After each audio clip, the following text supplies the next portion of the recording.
Hey, how's that? Yeah, I forgot that I had my microphone muted. So, hopefully you guys can hear me now, and you can hear the jerk kid slamming his door back there. Um, Sound. Wait. Sound good? Sound bad? No sound? Yes sound. Sound doesn't tell me anything. Will be. Is sound working? We have audio. Yay! Thanks, Richard Davies. Appreciate you letting me know. Will Smith. Hey, how's it going? So anyway, as I was talking to myself and you guys couldn't hear, and just I hadn't had any chance uh, to to make any content lately, and so I thought we would just hang out this evening. I've got a few minutes this evening. The wife is out of town. She's actually getting ready to, or she's actually presently loading a truck for her daughter and her son-in-law, and they're moving back to Colorado Springs, where I'm located, and or where we are located, whatever. And it was very, very, very last minute. That was a whole fiasco in and of itself. Evening. Is that, man? I'm gonna screw that up. I can't tell. Is that Steve or Sleeve or Slevy? I'm gonna screw that up. But hey, how's it going? I hope everybody's doing well. But yeah, I've been busy. We've had a lot going on.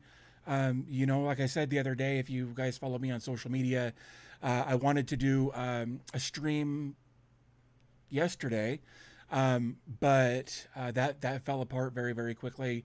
Yeah, I was hoping yesterday to hang out for a little bit, and we could chat, but we ended up having to start on.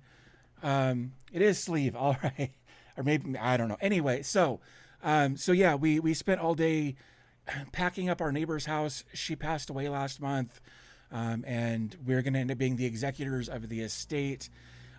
So we're just taking over the property, and we're moving the kids in next door from Idaho. That's where my wife is presently, getting them sorted. And so she's there, and I am here, and the kid just went to bed.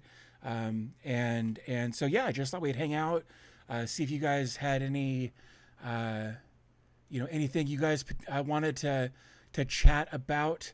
I don't really have anything on my mind as far as topics are concerned. So if you guys have got anything you'd like to chat about or whatever, I'd be happy to do that. But let me know in the comment section how you're doing. I'd love to chat with you guys. Let's see who else we have here this evening.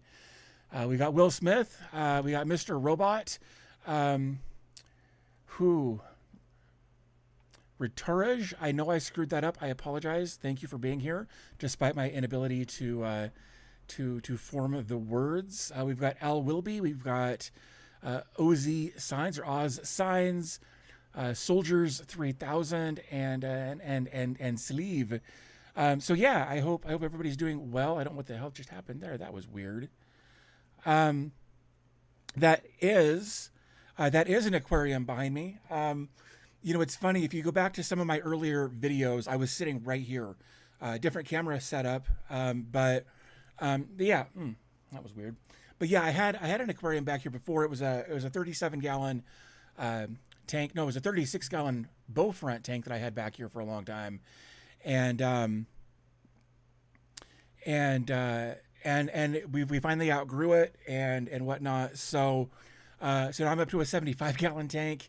And it's supposed to shut off at 8:30, but I'm in a different. We're not in daylight savings time, or we're whatever. Daylight savings time screwed it up, and now it shuts off an hour early. So let's see. Have I stumbled across any cool Docker containers lately? Not that I can think of. I've been so busy and preoccupied lately with trying to recover from July, and I know we're all the way through August now, but I haven't really had a lot of brain space to be digging through like new containers and trying to figure some stuff out. Like in some of the previous live streams, I took some notes and I put those in my memos instance. If you haven't checked out memos, you should. I made a video about it a few months ago. I love it. I made all kinds of like note-taking Docker containers, like note-taking application Docker containers, and I've tried them all out as far as the ones I've made videos on anyway, and a lot of them are super convoluted and complicated and unnecessary in my opinion. And Memos is just simple and it just works, and I love it. So that's what I use for taking notes.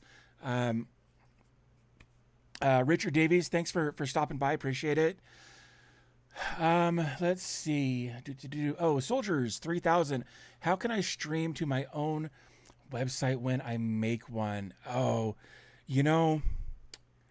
there is actually a Docker container for that, and I'll be damned if I can remember what it's called. I will try to remember that, or maybe somebody else in the chat can help. Let's see, what else? Who else do we have? You dabbled with local AI or anything similar yet? I've looked at local AI.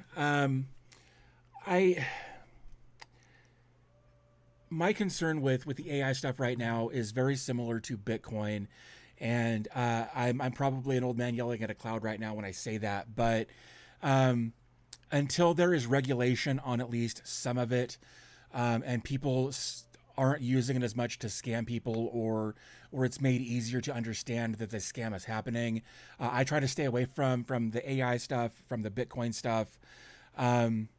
And Owncast, there you go. Sleeve, thank you. I think that is the one we're looking for there.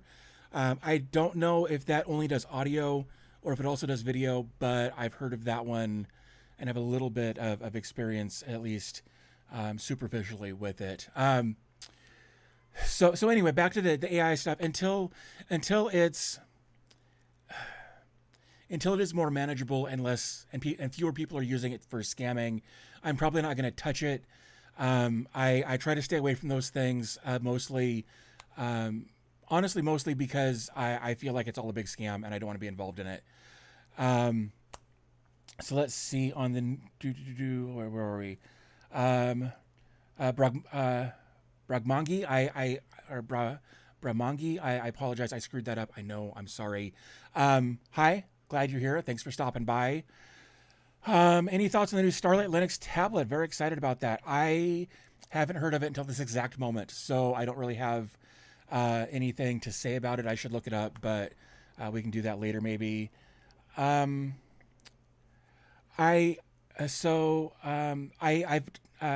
Trat. Hey, thanks for stopping by. Glad you're here. Thanks for hanging out. Was wondering if you have tried Firefly 3 and actual budgeting. I was looking for a solution for. I made a video about Firefly or Firefly 3, but I think it's gone through some new iterations, some new updates, that sort of thing. Since I made that video, I should probably take another look at it. I haven't dealt with it much. Honestly, even with all the self-hosting and that sort of thing, a lot of my stuff is like my budgeting.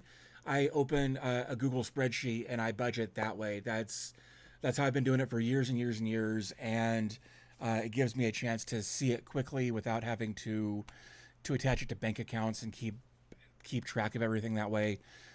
So I haven't actually used it much, but I have made a video about it if you want to go check that out. What else? I have a question. So Trat says, love your videos. I have a question. How exactly you started your first home server and what were the specs? So that's a great question. I started my first home server in like late 2019 or early 2020. I was having issues. I was hating on Netflix at the time, and of course there was Netflix and Hulu and Disney Plus and a million other a la carte options out there, and it was frustrating that we were supposed to be cutting the cord to save money, but now there's 15 different streaming services out there that when you add them all up together, you'll end up spending hundreds of dollars that way anyway. So my first self-hosting project, like a lot of people, was Plex. And I'd actually originally done that on, Open Media Vault 4. And I made my video, and it was different in Open Media Vault 4. There was a Plex plugin. You logged into the dashboard, you clicked install Plex, you pointed your libraries to wherever they were stored, and you were done.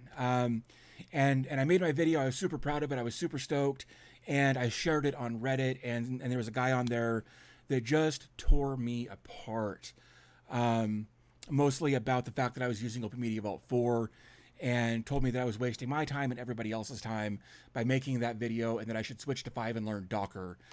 So that's what I did, and I made my very first Docker video was about Plex, and then I went back and talked about Open Media Vault. But to answer the other part of your question there, that was an old PC I had laying around. It was an AMD FX 8350 with 16 gigs of RAM, and an NVIDIA 970, I think, and trying to get the drivers to work, because the card was so old at that time, was kind of a pain in the butt. But I managed to get it to work, and then couldn't reproduce it later. So that was super frustrating. But yeah, that's what I started with, was an old FX 8350 from AMD, 16 gigs of RAM, and a couple of terabytes of hard drive space, and that's what I started with. A lot of my first videos were on that system. So yeah, that's how I got started. And the video did really well. It surprised me how well it did. And yeah, it was kind of an eye opener that I could make these videos. I was loving to learn. Like, I was learning Docker as I went. That's how I like to learn. I like to find a problem and then figure out a solution and then share that solution with people. And that's kind of how I've always done my channel. That's how I've kind of made all of my videos, is I find I started out that way, finding an issue that I had. Of course, the next one I did was, like, I think password manager, or it was very early on that I did a password manager. I was just looking for solutions to make my life easier. And then once I got it figured out, I'd make a video about it. And that's how I got started. So hopefully that answers your question. Let's see. AI is pretty weird right now. By the way, I appreciate your videos a ton.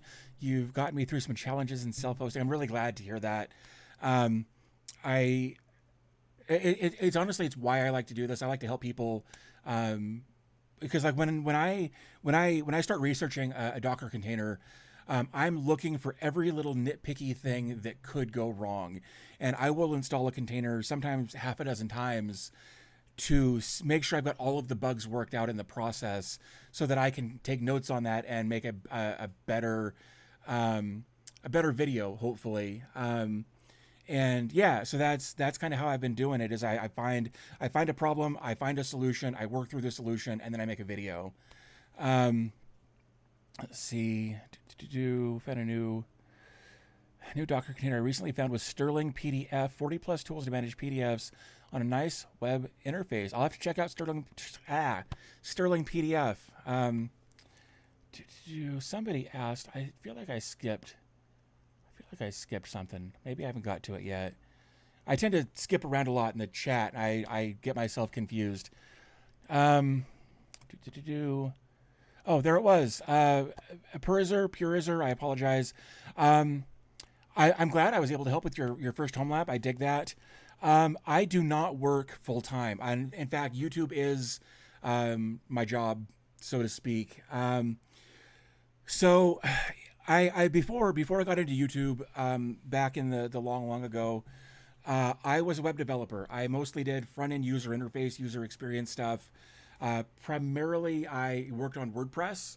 There was a few other projects that I worked on that weren't WordPress, but I was a web developer. I did a lot of front-end stuff. The back-end stuff, I never got into it, because I like to be able to start with a clean page and, write however much code I needed to fill that page and make it look a certain way. And my brain just doesn't work well with the minutia of the testing and all of the stuff in the background that makes a lot of stuff work. So So anyway, after I did that for a while in 2016, and I've talked about this before, I got real sick. I was hospitalized for 6 months. I've got kidney disease, heart disease. I've got my lungs are jacked. I lost like 30% of my lungs. I've actually got some brain damage from an incident that all happened in 2016. Like all of that happened in 2016. I was in 4 medically induced comas. Just a real crap catastrophe of a year. And because of the kidney disease and everything else, I am on permanent disability. And I'm on Medicare, to give you an idea. Typically that's for old people. But because of the kidney disease, that just kind of pre-qualifies you for Medicare. So I get a lot of real weird stuff about like, hey, have you looked at the new Hoveround? Or, you know, like when you're searching for an assisted living place, here are the things to keep in mind. Keep in mind, I just turned 42 yesterday, so I'm not really looking for a Hoveround, or I'm not really looking for assisted living. So yeah. So I do get a disability check every month because of all of the medical disabilities I've got. I supplement that with YouTube and partner deals and things like that. And my wife works. So yeah, we're doing okay. July screwed us so bad financially, and we're still kind of recovering from that. But you know, we're getting there. But it's really cool. You know, like YouTube has afforded me a lot of freedom that I wouldn't have had, if I'd had to go back to a 9 to 5. And honestly, the idea of going back to a 9 to 5, working for somebody else, just doesn't sit well with me. It gives me a lot of anxiety. So I try to avoid the idea of going back to work if I can help it. Let's see. Budgeting is in Excel is still the best. I was exploring for slightly more fun and automated options. Yeah, you know, I may get there at some point. I'm just not there yet. Greetings from Brazil. Thanks for hanging out. Appreciate that. Love finding out where you guys are from. It's weird to think, like, I grew up in a very small town. Like my graduating class was like 200 people. My high school was about 800 people. The town I lived in when I graduated was about 4,000 people. Hey, Jan, Victor, thank you so much for being a supporter. I really appreciate that. So to come from a very small town like that, and now be able to talk to a decent sized audience. Sorry, I was reading from Ohio there at the same time. So, but to come from a small town like that and have an audience from all over the world, I love it. I love knowing that I've got some reach and that people are able to get some benefit from what I enjoy doing. So, let's see. Greetings from Brazil. Love your content. My first home lab is all made following your steps and videos. All Docker I learned because of you. Dude, that's awesome. That's really cool. I'm stoked to hear that. Let's see.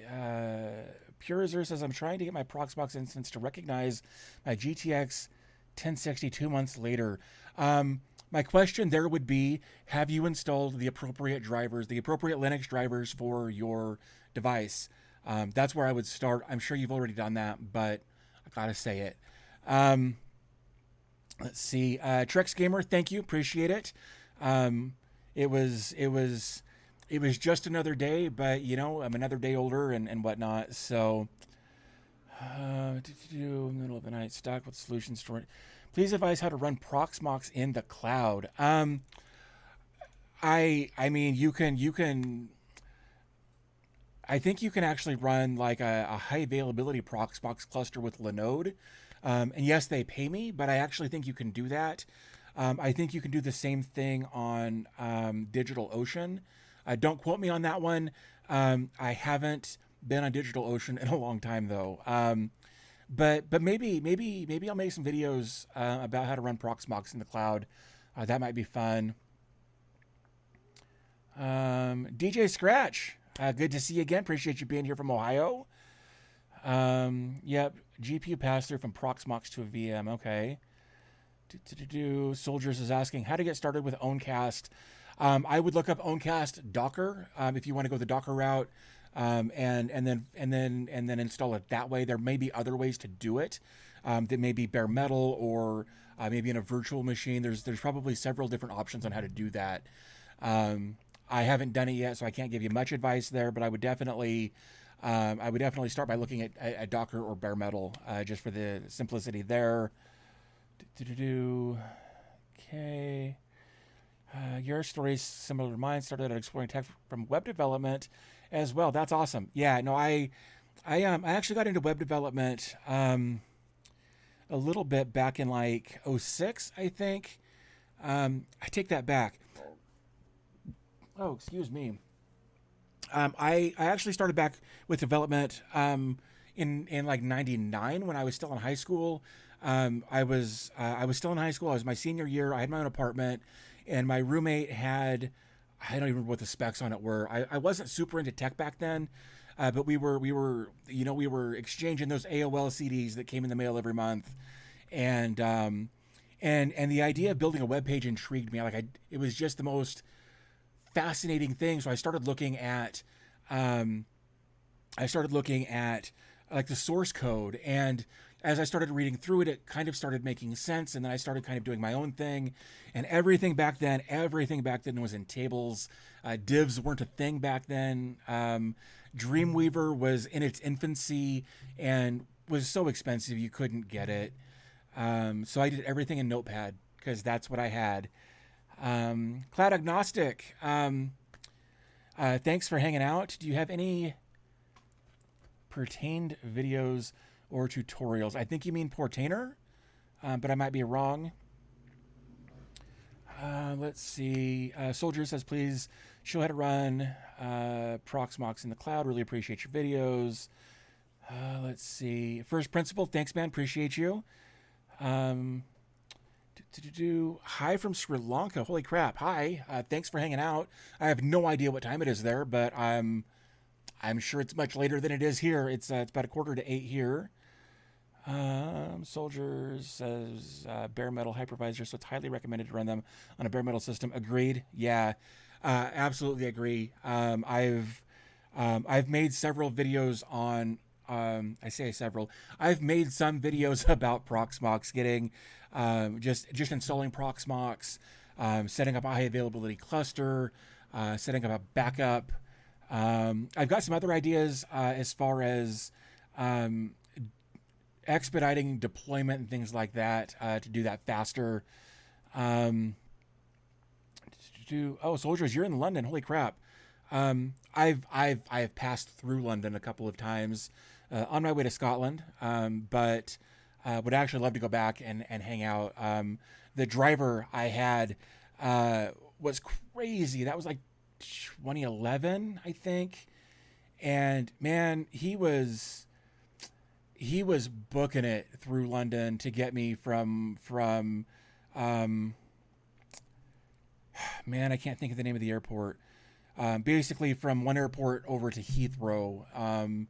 I flew from Scotland to another airport whose name I can't remember, and then to Heathrow, I think, and then I flew out. Okay, Cloud Agnostic, Portainer. Yeah, I've a lot of my early stuff. I kind of showed some Portainer stuff. I should probably go back and maybe do some follow-up videos since there are some new things you can do with Portainer. In fact, you can actually get Portainer Business Edition. I think you can get like 5 nodes for free. Maybe it's 3 now. Gatwick, you're right. Yep, it was Gatwick. Yeah, so I flew from the U.S. I flew to Heathrow and then transported over to Gatwick and then flew into Scotland. You're right. Soldier is saying you're from London. It's 2:30. Yeah, I believe that. Let's see. AMW Films, with NPM getting a bad rap recently, do you still use it to host sites externally with port forwarding? Because I use it internally. I don't. I haven't used Portainer. I haven't used Nginx Proxy Manager in a long time. One of their updates several months ago, the SSL portion of things kind of got screwy. Like, you could go through the process of, putting in all of the domain information in Nginx Proxy Manager, and then when you would tell it to check to make sure that the domain was reachable, it would fail out. I actually opened a ticket over on GitHub, on the official GitHub repository, and other people, were like, yeah, me too, I'm having the same issue, and I don't know that it ever got fixed. Maybe I should take another look at that.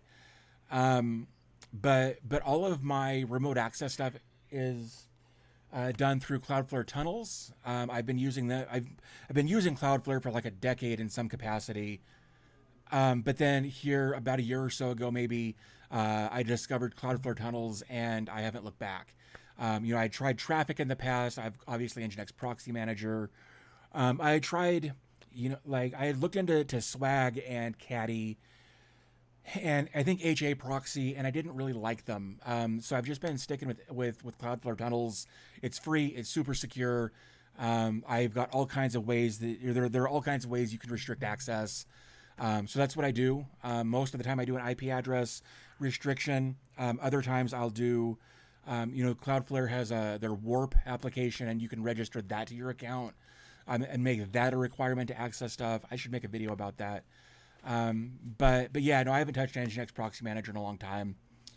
7:18 in the morning. Man, you're like 11 hours ahead. That's crazy. Let's see. Not sure if it fits with the memo of your channel, but you can run macOS natively using Proxmox on any system. You are not the first person to mention that, and I should look into it. I've always kind of drooled at the idea of having a Hackintosh. I know with the M1 and the M2 chips, that's kind of going away now. But I would love to have a Hackintosh to just kind of mess around with. But I'll have to look at that, the Proxmox option for that. Cloud agnostic, thank you. It is 3 nodes. It used to be 5, and then here a couple of months ago they reduced it to 3. Oh man, Eric Lindbergh says, "What's your favorite container running currently?" So I've got this application, or this. It's not just one Docker container; it's actually 4 or 5 that all work together, and they've got kind of a piratey sounding name to them, and they let me download the Linux ISOs I need when they become available without me having to do much of anything to get them. And I'm just going to leave it at that. But kind of joking aside,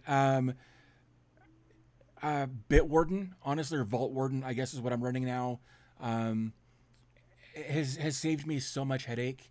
I was using LastPass previously, and had been using it for years. Like I was getting it like years at a time for free because of all of the people I was referring to it. And then they're like, oh, well, you can have it on one device, and if you want more, you got to pay. And I was like, nope, we're not going to do that. And then they kept getting hacked, and I was like, well, that sealed the deal for me. And my wife was one of those people that used the exact same password on absolutely everything. And I told her that wasn't going to fly, so I got her set up with LastPass, and all of that crap kind of happened. And then I got Vault Warden set up, and she's been super happy with it, which makes me super happy with it. So yeah, that probably the R's, probably Vault Warden. Let's see. Couple of container. Okay, what dashboard am I using now? I'm not. All of the stuff that I access on a regular basis is on a domain name, and here's the thing: I don't host all that much for myself. I used to host. I would every container I demoed, I would host for a while, and I realized that I was trying to use too much. So I simplified my. I've got my Proxmox high availability cluster up and running, that is mostly public-facing stuff that I give you guys access to, you know, like DB Tech and dbtech.fans and my link tree and that sort of thing. That's all on my Proxmox high availability cluster, and that's all handled with domains that I just kind of rattled off there. And like my internal stuff is all locked down. And Amir, thanks for subscribing. Really appreciate that. But yeah, so I forgot the question. What dashboard am I using now? Yeah, so I store all of the domains I need in my brain, and I don't use a dashboard. Like when I open my browser, Uptime Kuma is my launch page, and that just shows me, you know, like what my uptime has been for half a dozen different things, and that's good enough for me for the time being. Let's see. Cloud agnostic. My whole home lab is because of you. Cloudflare tunnels, 20+ year SSL with Nginx proxy manager, Tailscale, and a host of other stuff. It's all because of you, dude. I'm stoked to hear it, man. It gets addicting after a while. It really does. And eventually you'll kind of figure out what stuff you actually use, what stuff makes sense, what stuff doesn't. And if you're anything like me, you'll eventually kind of tailor it back. You'll cut it back a little bit to the stuff you actually need. Or maybe you won't. Maybe you will just keep doing it, and more power to you either way, if I'm being completely honest. Let's see. Sleeve was saying I was running a Mac VM in Proxmox so I could use Blue Bubbles and have access to iMessage. Man, I am really going to have to take a look at that. AMW Film said you had a video one time where you had to let NPM error out and then go back to re-enable as... Yeah. That, as it turns out, that was kind of an order of operations issue, because of the way I was doing things. I figured out there was a different way to do it and not have to go back and fix it, but with the way NPM has kind of crapped out lately, I haven't bothered to go back and look at it. Oh, geez, that's not what I wanted at all. Where'd you go? Hold on. Where'd we go? There we are. All right, cool. Sorry, I bumped something there. Soldiers, I do have a Discord server. Let me pull up a URL here. I'm sure I've got one. I know I've got one somewhere. There it is. Copy, link, address. Yeah. So, there's the Discord server. Oh, look in the description. Oh, that's a good idea too. Thanks, Shlomo. Appreciate that. Amir, again, thanks for hanging out. Somebody else had the same problem with LastPass. You love Vault Warden. I agree. Great project. Check out alternative open source tunnels or stick to reverse proxy. You know, the cool thing about self-hosting is there's no one right way to do it. And that's what I really love about it. Like, everybody can do something a little bit differently and achieve the same end result. I have looked at a couple of other reverse or tunnel options, and I'm sure they're good. And maybe at some point I will go look at them further. But right now sorry, I just looked out the window. Moon looks really cool. Anyway, right now I'm just kind of in my comfort zone. I'm happy with how everything's running, and I don't want to screw it up. So yeah, I'm just using that. And maybe at some point I'll look at other tunnels, but we'll get there when we get there. Greetings from Romania. Thanks for your help with the tutorials. I'm now self-hosting Vault Warden, Nginx Proxy Manager, AdGuard, and some other small apps. That's cool, man. I dig hearing stories like that. There's this whole, it's like we're part of this little subculture that when you try to explain it to somebody who's not part of, that doesn't do self-hosting, we sound like absolute nerds, and I'm okay with it. Like, a lot of the people that I talk to are blown away about what I do with my self-hosting and the YouTube channel and the whole bit, and I absolutely love being able to communicate with people and help people and explain things to people. I just love it. Since you can virtualize your CPU in Proxmox, Apple Silicon isn't a problem. I have Mac Sonoma VM running without issues. Another YouTuber actually made a Proxmox templates. Holy crap. I would love to know where to find those Proxmox templates. And it should take seconds to restore from the templates. That is amazing. Sorry, I missed one here. What can you use if you have two ISPs for backing up and load balancing for dynamic DNS servers like a Minecraft server? The problem I think you're going to run into with that is even if your internal IP address on your internal network for your Minecraft server stays the same, whoever's trying to remotely access your Minecraft server would need to know both of your IP addresses. As far as load balancing, I don't know. I only had two ISPs in my home simultaneously once for about an hour about a week ago. I switched from Comcast coax to Quantum Fiber. So now I've got a symmetrical gig rather than, like with Comcast, I got like 1,300 megs down, which was great, I guess, except that I only got 35 megs up, and that just infuriated me. So a door-to-door guy, which I usually hate, came by and he's like, hey, we got fiber in your neighborhood. Do you want it? And we talked about it a little bit, and the fiber will be exponentially faster on the uploads and will cost me half as much on my bill. So it was a no-brainer. So I haven't done any load balancing with that sort of thing, but yeah.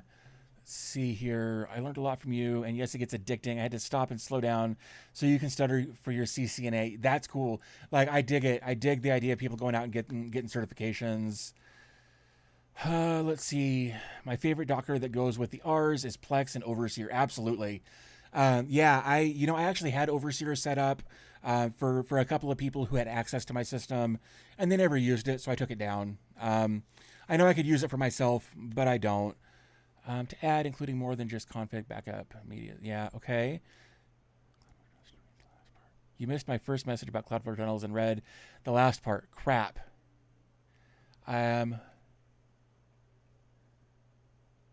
Let's see. Man. Sorry, I have no idea where it's gone. See. Have you used zero tier, and is it like a tunnel option? Yeah, sort of. Zero tier is really cool. Yeah. That's a good idea, Soldier. I know I'm skipping around here. Yeah, go send me those links in Discord. That would be amazing. Let's see. So yeah, zero tier. I dig zero tier and Tailscale both.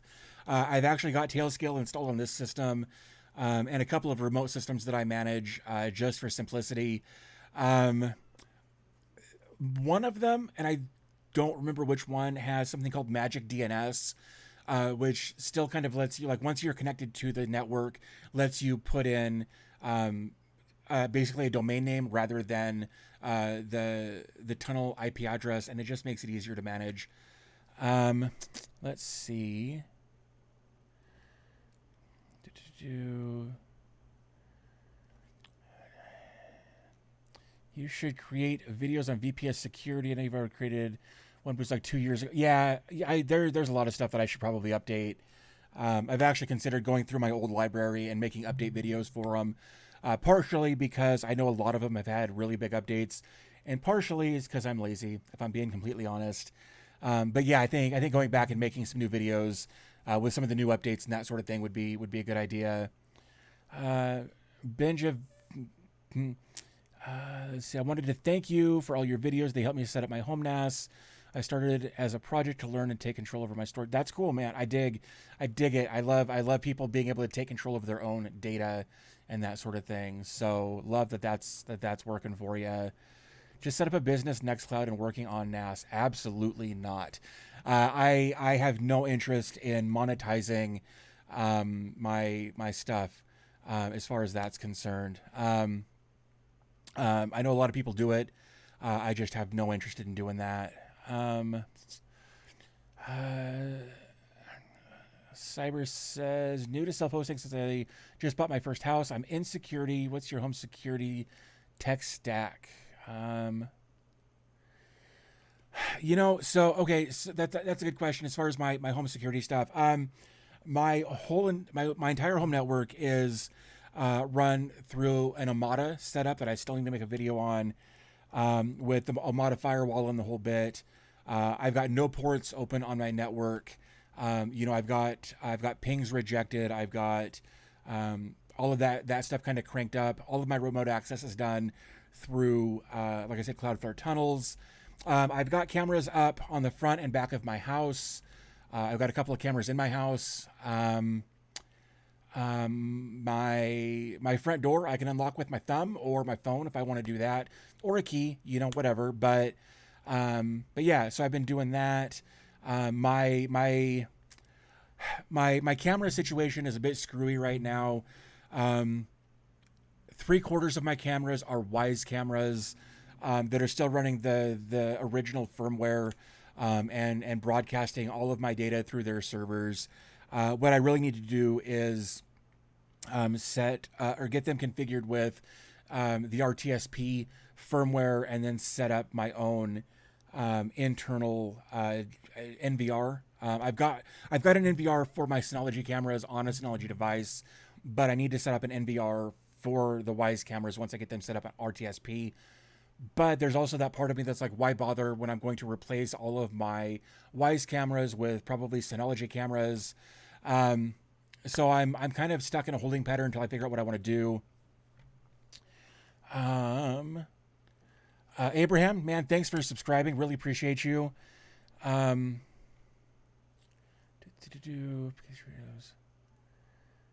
Amir, thanks for subscribing. Really appreciate it. Okay. Harvey's virtual environment. I'm going to actually copy and paste that, because I definitely want to look that up later. Yeah, I definitely want to check that out later. New subscriber, dude. Thanks for subscribing. I appreciate you. I use TrueNAS on Proxmox and it crashes so often. Here I have never understood virtualizing a storage appliance on a hypervisor. I've never understood why people do that. All of my storage is bare metal, and then I install my hypervisors separately. I know like I mentioned, there's a million ways to do it, and none of them are necessarily wrong. We've just got our own ways that we like to do things. Let's see. Yeah, okay, so Mind Ben, hey, thanks for hanging out. Appreciate it. Glad to see you here. Tailscale has Magic DNS. Okay, that's what I thought. I couldn't remember. Yeah, no, Tailscale and the Magic DNS is actually pretty cool. Any more details on setting up Chasm? I made a few videos. I chatted with the guys there fairly recently. I want to make some more content. I'm waiting for some different hardware to show up, though. I've got some ideas, and I'm waiting for some new hardware. Let's see. JD, man, thanks for hanging out. Appreciate it. David, that says, I was thinking of using a tunnel service like Local Expose, which is like Cloudflare Tunnel. I have looked at Local Expose. I'm actually glad you said that, because I couldn't remember the name of it. And I know I think that's one of the open source tunnels that I should probably look at. Can you say you're starting lines while smiling again? I guess I'll dance. Screw it. Hey guys, how's it going? Hope everybody's doing well today. In this video, we're just going to chat for a while. So there you go. Hello for the little cat in the background. It must be gone now. So we've got a couple of cats, and our neighbor who passed away last month had a couple of cats. But she worked with the Humane Society and was a feral colony manager. Lots of people dump animals in our neighborhood. So when she passed, I actually took over her feral colony. So I'm all legally official. So sometimes, whether it's my cats or the neighborhood cats or whatever, we have a cat door that goes out into the garage that's open. So we have a lot of cats passing back and forth and whatnot. And honestly, it's surprising. There's a bunch of them, and they all get along. We very rarely have an issue. So, oh, let's see. I want to move my Docker Nextcloud to Proxmox for ease of backup, which is the best. Yeah, I love Proxmox backup. It is dead simple to set up. It's dead simple to restore if something goes wrong. One of these days, I should probably do a video with my setup and kind of um, go through that. I should actually have voice channels. I do have a voice area in Discord. They've always been there. Let's see. Let's go back up. Yesterday, I set up WireGuard to connect to my home network and a remote network. We have another NAS remote backup. Is Tailscale better in some way? That depends on what your security needs or wants are. I mean, I guess they're kind of the same in that you have to invite somebody and attach them to your network either way. I guess with setting up a WireGuard VPN solution, there's port forwarding involved with that, and I don't like to port forward if I don't have to. So if I was going to do an offsite location thing like that, which I absolutely should, I would probably use Tailscale for that, just so I don't have to do any port forwarding rather than using WireGuard. Let's see. Really wanted to thank you. Learned a lot from setting up. That's awesome. Thank you for letting me know. I really appreciate that. Canal 3TI, or however you want to do that, says hi. Hi. Hope you're doing well. JD asks, any interest in self-hosting AI stuff? We talked about that a little bit earlier. No. And it's I kind of associate AI and cryptocurrency on similar levels in that they're still in their infancy in the general public, as far as I'm concerned, and there are too many people using those technologies to scam and hurt other people, and I don't want my name attached to them. So I don't really have any interest right now in the self-hosted AI stuff. Pinoy Kitchen says, what about Ceph and Proxmox? I had actually considered going the Ceph route, and I was actually chatting with Tom Lawrence of Lawrence Systems. If you guys aren't subscribed to him, you should be.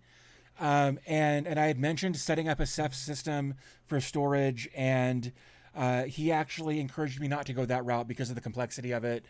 I've actually, instead of going Ceph, I've gone NFS. I made a video about that. And because of the way I worded a few things, it really pissed a lot of people off. But it got a lot of engagement because people were mad and they raged in the comments. So that was a win for me, I guess. Chris says, I love all your videos. Thanks. Appreciate you, man.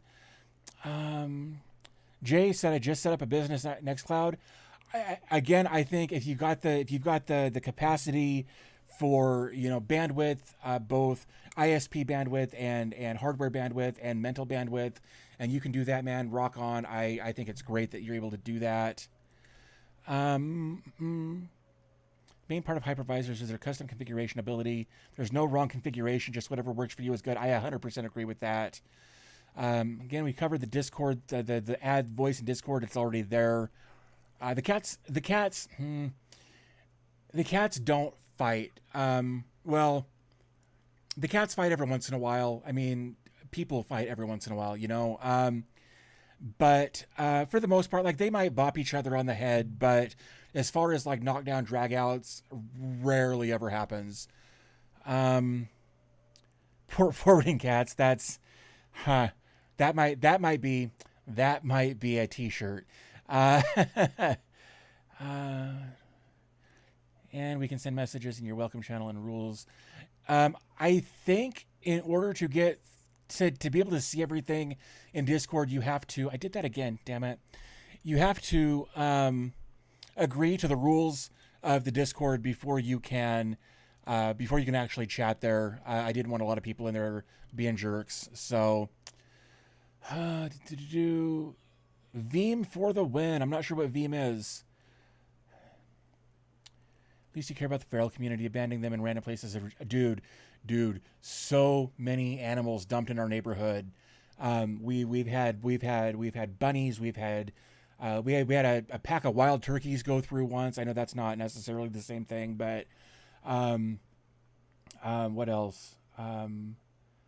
Bunnies, kittens, ducks. Somebody brought a duck to my house once, and we find new homes for them, or rehabs, or that sort of thing. I've got a lot of videos to make. So the question is, how does Tailscale compare with Twingate? Tailscale doesn't put a bad taste in my mouth. And that is just because I talked to Twingate while they were going through some changes, and they left me hanging. They made a lot of promises and then backed out immediately after the promises were made and the contracts were signed. I have looked at Twingate. It's a very similar technology. I should give them another look, but yeah, it just their team put me off professionally when working together, and it just I haven't looked at him since. So Chris Frost, dude, you rock. Thank you so much. The cats are gonna love that. They get like I think there's 8 cats in total, and they all get tuna every night. They will come sit outside my front door over here. Hi, and will let us know that it's time to bring on the tuna. Come here, actually, if I can get her to come over. Come here. Come here, little girl. Oh, you dork. Come here. It was just me. Hi, come here. Come here. No, what are you doing? It's okay. So that cat, that is Smudge. She was actually my neighbor Sharon's cat. She was her indoor cat. And it took us like a week to find her once everything had settled down. And her brother, who, okay, I should back up. So the white cat that was just behind me, she was born literally under the couch that's behind me. Her mom looks identical to her. And she had like 5 or 6 kittens, and we kept the mom and her brother, and Smudge went next door, and then we brought her back home when our neighbor passed. So yeah, that's kind of what's going on there. They all get along really well. Let's see. Chris Frost says, "Hey, DB, glad to see you. Hope you're doing well with you and yours. I wish you all the best. Do you use PFSense and Let's Encrypt on it for making search for your internal apps at all?" I do not, and I should. Actually, again, I was chatting with Tom Lawrence the other day, and because I've actually got this little guy right here, this R86S. I did a video on this. This thing is a beast. The Ethernet ports are all 2.5 gig, and the SFP Plus ports are all 10 gig. And I was gonna get this set up with a PFSense firewall, and I was like, "Hey Tom, I've got Omada with all of its security settings cranked up. Do I really need a PFSense box?" And he's like, "No, not really." So I would love to get into it, but if I keep things disconnected from the outside world to the inside world and vice versa, I'll be real sad. Oh geez, hold on. The wife texted me. Almost unloading. Oh, okay, nice. Sorry. Getting updates about how the move is going in Idaho. My wife is there helping her daughter move next door here to me in Colorado. So, let's see. Let's see. Man, scroll up. Mindbend says Tom is in your area. That's awesome. I would. So Tom and Jeff and man, I'm so drawing a blank. It's getting late for me. Anyway, a bunch of those guys went up to 45 drives, and I wanted to be there so badly. I'd love to hang out with everybody and that sort of thing. But yeah, so that's unfortunately I haven't met any of those guys. Pinoy Kitchen says you're running a Ceph for several months. It's been great. You have a 4-node Dell ECM server cluster. That's cool. I dig that. Which is the best way to deploy Docker and Nextcloud on Proxmox? I know Elixir Lite, but what about using the lightest VM OS? I mean, you could absolutely do that. And I mean, you could do a bare metal install of Nextcloud. Proxmox actually has some turnkey solutions that include Nextcloud that you could install one of their turnkey containers or VMs or whatever they are. And that would be an easy way to do it, but I don't think you'd have as much control over it going that route versus something like bare metal or Docker. So that's probably how I would do it again, especially on Proxmox for those backups. Let's see. JD says also selling Nextcloud backups. You need a solid plan for those, and then it can add up. You ideally need 3x the storage. You sell it to keep a good 3-2-1 backup system. I believe that. Yeah, and honestly, here's the thing. Up until recently, within the last week, I wouldn't be able to do that because I only had 35 megs up. That's what you guys would have connected to me at, and it would have been real bad. I guess it wouldn't have been super bad because my down was anyway. My up connection was garbage, and I wouldn't have wanted to host much going that route. Why would you recommend for alternative Cloudflare tunnels? My ISP doesn't offer static IP on residential accounts, and Bell only offers 5 down, 1 up speeds in my location. Cloudflare tunnels doesn't require a static IP, which is one of the reasons I dig it. Somebody had mentioned another option which has completely escaped me. That was a good alternative to Cloudflare tunnels. So I would definitely check that out. Again, thanks Chris Frost for the donation. Really appreciate that. Do you know any container that's Notion-like where I can organize ideas? I mean, there's some mind mapping stuff out there, but no. I like I said earlier, you might not have been here, and that's fine. I use memos to do all my note taking and that sort of thing. Mindben says not to be ooh about it, but does all that dumping of small animals draw in the wildlife, coyotes, and whatnot? Not as much as you would think. There's a family of raccoons that come visit us almost every night. They've kind of got us trained. In fact, you know what? Since we're here, no, I don't want to do that. Jeez, where? Oh, you know what? I can pull it up over here. It was here somewhere. It was not there. It was here. Yeah, let's copy. Nope, not this one. Okay, there's the one here. I made a short. We're gonna copy the message link. Damn it. No. We're gonna copy that. So the like I said, we've got a family of raccoons. There's 4 babies and the parents, and they come out almost every night. They get on our trampoline that's right outside our window, and they play and they roughhouse and all kinds of stuff. I'll share that link as well. This is just from last night. And they've got us trained. They get up on the trampoline. They bark at us basically to let us know that they're out there, and we go give them treats and play with them and that sort of thing. But as far as like predators and that sort of thing, we've not had any issues. Even the cats and the raccoons get along. I've got one cat. His name is Cloud. He's a 9-year-old flame point Siamese, and every once in a while he'll try to bop a raccoon on the head, and it doesn't go well. But then he punks out and leaves.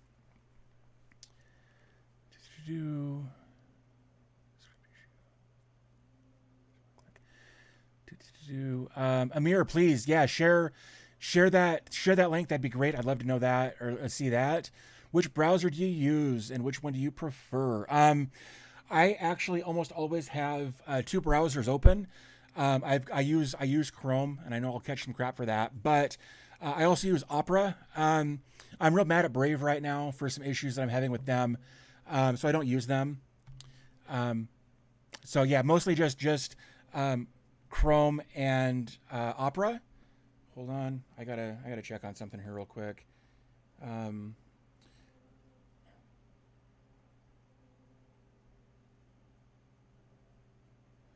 Sorry, my kid's being super noisy.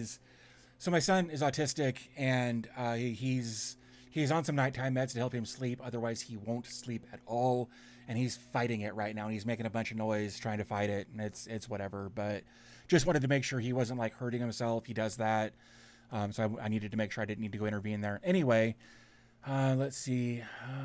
First live stream I catch, but since I do, Manuel, thanks for hanging out. Appreciate you being here.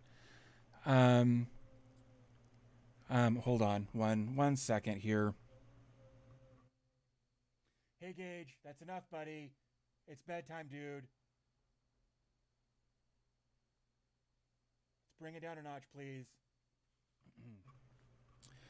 Okay. Anyway, so Google Obsidian. Okay. Let's see, where are we? All right. Jason's Lab said that he also has the R86S, the new version running pfSense and mated to the new Alta. You know, I've heard a lot about the Alta Lab stuff, but if I remember right, their controller is cloud-based, and I don't like that at all. That means if my internet's down, I can't manage my own server. That's oh, sorry, I'm getting ahead of myself here. 24 port PoE switch. I've got like an 8-port PoE switch over here. I got a couple of 24 port switches in the studio, but not out here. Hi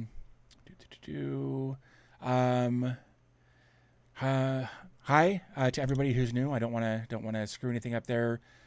Cheapest web hosting and VM cloud services. Depends on what you're doing. I honestly, Cloudflare, not Cloudflare.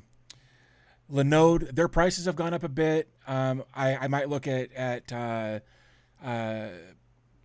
DigitalOcean. They might be a good option. Let's see. How to make a turnkey server for video audio gaming stream. I actually did a video a while back about hosting clips, which I know isn't the same thing. As far as a turnkey server, I would probably go with the solution that was mentioned earlier. James, dude, glad to have you here. If you don't know, James Collins is one of the other admins and moderators over on the Discord. So I'm glad he's hanging out this evening, at least for a little bit. Fixed Bet, Duke, glad to have you back. Glad to see you here again. Neofix, sorry I missed what you said about the alternative for Cloudflare tunnels. That was local expose for self-hosted anyway. There are others, Tailscale and some of the others that we've talked about. Let's see. What did you do? Yep. Forsaken One, what's happening, man? Glad you're here. Glad you're hanging out. Appreciate you. What kind of switches am I running? I am a TP-Link whore at this point, and I mean that with all kindness and sincerity there. I've worked with TP-Link a lot over the last few years. I've got two 24-port switches currently up and running in my studio. One of them is managed, one of them is not. And then I've got some Omada stuff, like my controller and all of that stuff is sitting right here in the living room. It doesn't have to be there. That's just where it is. But all of my stuff, for the most part, is Omada or TP-Link, which is the same company. Let's see. Switches am I running? Alta Labs has told Tim Lawrence and others that they're working on a local controller. I am real glad to see or hear about that. Yeah, I can't even consider them if all of their stuff is cloud based. There's a time and place for cloud based, and managing your local network isn't it, in my opinion. Have I seen Easy Panel? I think actually somebody this morning mentioned Easy Panel in the Discord. Looks like we're doing that. See if I can find it. God, I'm pretty sure somebody, yeah, actually Austin over in Discord this morning mentioned Easy Panel, and I took a look at it. I need to dig further into it, but it does look pretty cool based on the couple of minutes I spent with it. Since the public domain is public, when I query from a public DNS server, yeah, see, and that's why I don't like to not use Cloudflare tunnels to handle my domains, is because Cloudflare tunnels also obfuscates my home IP. So if you go to any of my hosted assets and you ping them, you're going to get a Cloudflare IP address and not mine. So it's an extra level of security, knowing that there's a lesser chance that I'm going to get DDoSed. So there's that. There's another reason that I really like Cloudflare tunnels. So, let's see. FixedBit is writing firmware and scripts for OpenWRT and waiting for the router to update and boot.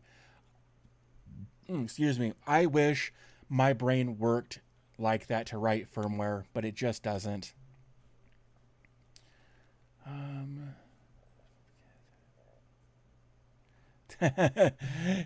James Collins, got my other unpaid job going. Uber service for the kids, running them around. Lots of sports going on, I'm sure, with school starting. If I had any, have you had any issues with Radar importing MKV files? I have not.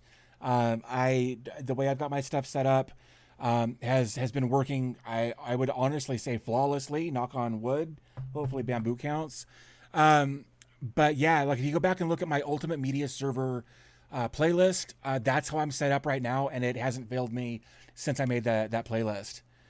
AWS light sale for cloud VMs. You know, AWS is a great way to do that. I hadn't even thought about that. Chris Frost, I don't have Pi-hole working with pfSense at the moment. Have any advice for certs and internal apps, multiple days? Techno Tim actually did a great video. I think Christian also did a really good video on local certs and that sort of thing. I just kind of raw dog it on my local stuff. I don't necessarily care as much if I want to access my stuff over SSL. I just hit it on the domain, which I know isn't as secure. But again, as I mentioned earlier, I'm lazy. Oh yeah, I can do that. I think maybe I'll have to scroll up. Maybe I'll do that. Man, it was way the hell up there, wasn't it? Well, poo. Let's go find it again. Here it is. Let's paste that in there. There's the Discord. I uploaded the script in the general chat section of the Discord. Awesome. Thanks, Amir. Appreciate that. Definitely want to check that out. Cheapest VPS provider, you know. I had mentioned Cloudflare. Man, there's so many words. DigitalOcean. Somebody else mentioned AWS. That might be an option. Johan, I hope I get that right. Hi, glad you're here. Thanks for hanging out. Always love having new people join the chat here. Geeks Unite. I love automation too. I wrote a lot of scripts to save me time. You know, I would honestly love to get Home Assistant set up and get a lot of the automated stuff that I know it's capable of doing set up, but not to get all sad sack here, but we're gonna for a second. I mentioned earlier, I've mentioned in the past that I have been, I've had all kinds of medical issues, and the condition I've got is currently in remission, but there's nothing really stopping it from coming back. And if that happens, it could kill me just almost instantly. So I try to keep my home tech as simple as possible. So, like for my home automation, my lights, my whatever, it all runs through Google. Just because if there's an issue with Home Assistant and I kick the bucket, my wife isn't going to know how to fix that, how to update it, that sort of thing. So there's some stuff that I have kept third party, just for the simplicity of if something happens to me, my wife can still keep using things. So let's see. Can I install Proton VPN on Portainer with the media server stack, or is there a way to use VPN? Yes. Johan Lupo, I would encourage you to go take a look at my Ultimate Media Server playlist. It should be on my homepage on YouTube, where I demonstrate how to use a Docker container called Gluten. There's a few different spin-offs of that should allow you to connect. And if not Gluten, there might be one specific for Proton VPN. But the core concepts will be the same. So I would definitely check that out. That should hopefully get you on the right direction for running all of your stuff through VPN for securely downloading your Linux ISOs. Let's see. Oracle Cloud has a free tier. Hetzner, I've seen a lot of stuff about Hetzner, but I've never worked with them. Raymond Tyson says, do you have any tips for making an administrative console with a nice GUI for managing and making users and a working dashboard for monitoring sites to see? Okay, so a working web dashboard to monitor sites to see if they're up or down. Uptime Kuma all day long. That's my homepage. But as far as managing users, you're going to have to be more specific on what system. Are we talking Proxmox? Are we talking Open Media Vault? Are we talking, what system are we talking about as far as creating users? Always free, but doesn't have such good resources. Fixbit says, I'm running Home Assistant 2 with a lot of Zigbee sensors, and I hear about the home stuff, but my wife has to deal with anything happens. Yeah, I taught her a lot, but you know what I mean? Yeah, absolutely. It can turn into a poo parade if anything goes wrong, and I don't want to put her through that. She'll be dealing with me, and So Manuel says, my sister has Wegner since 20 years later. She's doing great. That's really encouraging. I was diagnosed in 2016 when I was 34. So it's been 7 years, just over 7 years. And the first few years were rough. I had to do dialysis, and I was having to get my blood drawn all the time and that sort of thing. And we're kind of in remission now, but still lots of doctor's appointments and that sort of thing. Do you know how to run a forced VPN on VMs and Proxmox such as Windows? I haven't found a need to do that, which is why I haven't explored it. We were talking earlier about, like the way I typically decide what videos I'm going to do is I find an issue, a gap somewhere, and I try to find a solution that will fill that gap with a container or something self-hosted.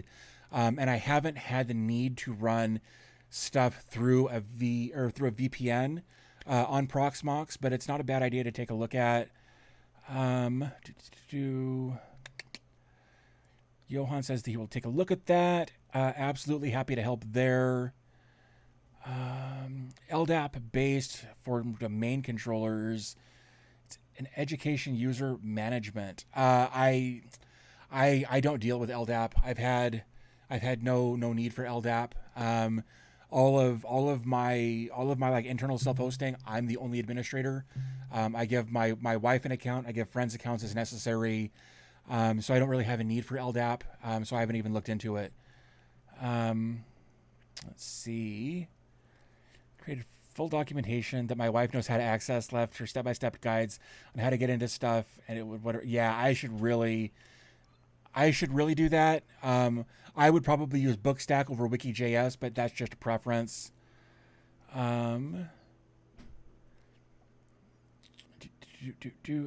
Forsaken One says, how many containers do you have running? And is it on a server or pre-made NAS? Both. Let's start with some of my stuff is on a Proxmox high availability cluster running on 3 Zima board 832s. And then and that's for most of my external stuff, password managers and Bookstack, dbtech.fans, all of that stuff. So there's probably 9 or 10 containers running on that cluster. And then I've probably got 10 or 15 containers running on, maybe even more than that now that I think about it, running on my Synology. But I deployed Docker through Synology, and then deployed Portainer manually versus using the Docker integrated or the Synology integrated Docker management thing. I've been a big fan of Portainer from almost from day one. I worked for Portainer for I actually worked for Portainer for a while. There's a lot of ors there. I worked for them for a while. They were amazing, but my brain, they were giving me too much freedom, and if I'm going to work for somebody, I kind of need a manager. I don't do well without that. So again, one of these days I will probably make another, like what am I hosting videos. Maybe I'll do a, what's in my rack, what am I hosting? Maybe I'll do another one of those videos. Sleeve, thanks for hanging out, man. Appreciate you. Glad you were here for a while. Bookstack is awesome. I agree. I'm a noob, but can Pi Zeros run Linux? Yeah, absolutely. Now I wouldn't necessarily. Of course, I said my cats don't fight, and there's a fur fest going on back there. Yeah, you can run Linux on a Pi Zero, but you're dealing with a very small processor and a very small amount of RAM. So I would probably use a Pi Zero for automation or for. Okay, hold on. I gotta go deal with this.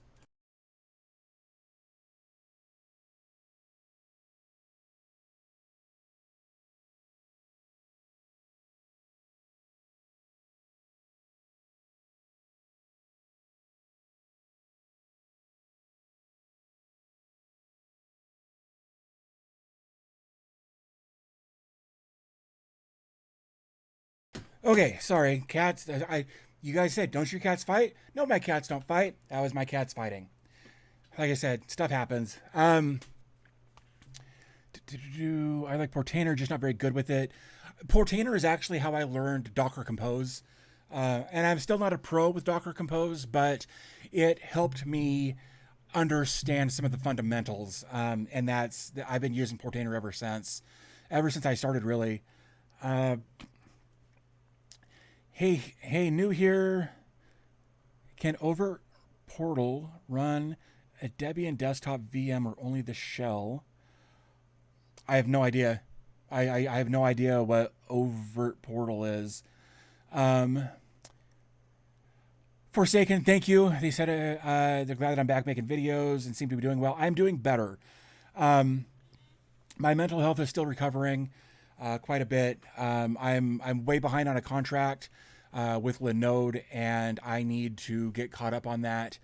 But I get this. I get stuck in a loop. I've got some ideas for some videos that I can make to get caught up, but I just haven't done it yet, and I need to. Look into Pongachi if you want to run something for Pi. There you go. Null 9 says K8 or Docker Swarm. It depends on what you're trying to do, I guess. K8. Sorry, I got this itch in my nose. It's not Coke, I promise. Anyway, so K8 is more orchestrative stuff, Kubernetes and that sort of thing. Docker Swarm is fine. I tried it for a while. I didn't really care for it. Now all my stuff is Proxmox for the most part, and that's I've been running Proxmox. I mean, since I put up my first Proxmox video, and I love it. It does everything I want it to do. It gives me high availability. It gives me great backups. It makes deploying containers or VMs super easy. Just absolutely love it. Love Docker Compose, and when you should stack some Portainer, I don't deploy any other way. Yeah, I study a bit of Docker Compose config, and it gets fun after all. I agree with that. I kind of bounce back and forth depending on what I'm doing. If I'm just testing something out, I will very often spin up one of my templates, because I've got a Proxmox template that I can just deploy quickly. That's got Docker and Portainer installed on it, and I can just clone it, spin it up, and I'm up and running in like 90 seconds. So sometimes I'll just SSH into one of those containers, create a Docker compose.yml file, drop my Docker compose in that, and deploy that way. Other times I'll do it through Portainer. I like to just bounce back and forth just because it's different. Pi Zero is great for Mac. Dude, I have almost got my wife convinced to let me spend some money to make a magic mirror. I would love to make a magic mirror. So I think the most expensive part for me is gonna be the reflective material that like one way or two way mirror, one way glass, whatever it's called. So yeah, that I would love to make a magic mirror. Quick question about gluten. I'm trying to run the R's and they can't see each other. Any recommends? Okay, so yeah, if you want to do that, just a quick little thing there, man. Anyway, what you'll want to do is go if you're managing this in Portainer, go over to Portainer, create a network. Call it R's or something so that you know what it's specifically for. Then go back to each of your individual containers and connect them to that network. And then once you're done with that, then they should be able to all communicate together. So that's how I would start anyway, and then kind of troubleshoot from there. Yeah, it looks like I didn't read far enough. Yeah, like creating a network, absolutely. Fixbit says I'm not a giant fan of Docker Swarm. It did not handle redirecting traffic, though I believe that. Love Docker, though, just ran it with Docker Compose. I use it for almost everything and directing through traffic or sometimes NPM. Yeah. Is this it? No, that's not it. For a while, I was actually a traffic ambassador. Like they reached out to me and they've invited me to all kinds of stuff, and they've like online stuff, I should clarify. They sent me a little merch pack. It was kind of cool, but I didn't like the complexity of traffic. Like I know traffic can do a lot of really cool stuff, but the labels pissed me off, if I'm being honest. I hated all of the labels. And that's what turned me off of traffic, and then over to NPM. And then of course I've gone to Docker, Cloudflare tunnels at this point. Let's see. I was thinking of getting a NAS for Google Drive Yeah. So Logan Wang, I would honestly check out, TerraMaster. Sorry, it took me a second. I've used a few of their devices and they've never failed me. I will say their desktop OS sucks. Or I say their desktop OS. Their OS sucks to manage from the desktop. That's what I meant to say. It feels very... I'm a grade school teacher. Like when you go to the homepage or to the login page, it's often random images of like puppies or chalkboards and it takes away from the professional feel of the device. However, you can install different operating systems on TerraMasters. I made a video about installing TrueNAS Scale on a TerraMaster a while back. Dead simple to do if you ever want to go that route. But the TerraMaster devices are relatively inexpensive. They're low power, and they just work well. If you're looking to go on a budget here. Have you tried Homey Pro, and what are your thoughts on it?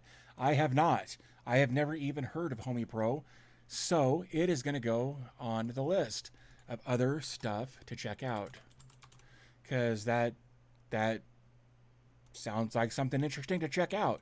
And maybe I'll have some more thoughts on that after I check it out. Look into two-way film. Put that on some plexiglass for the magic mirror.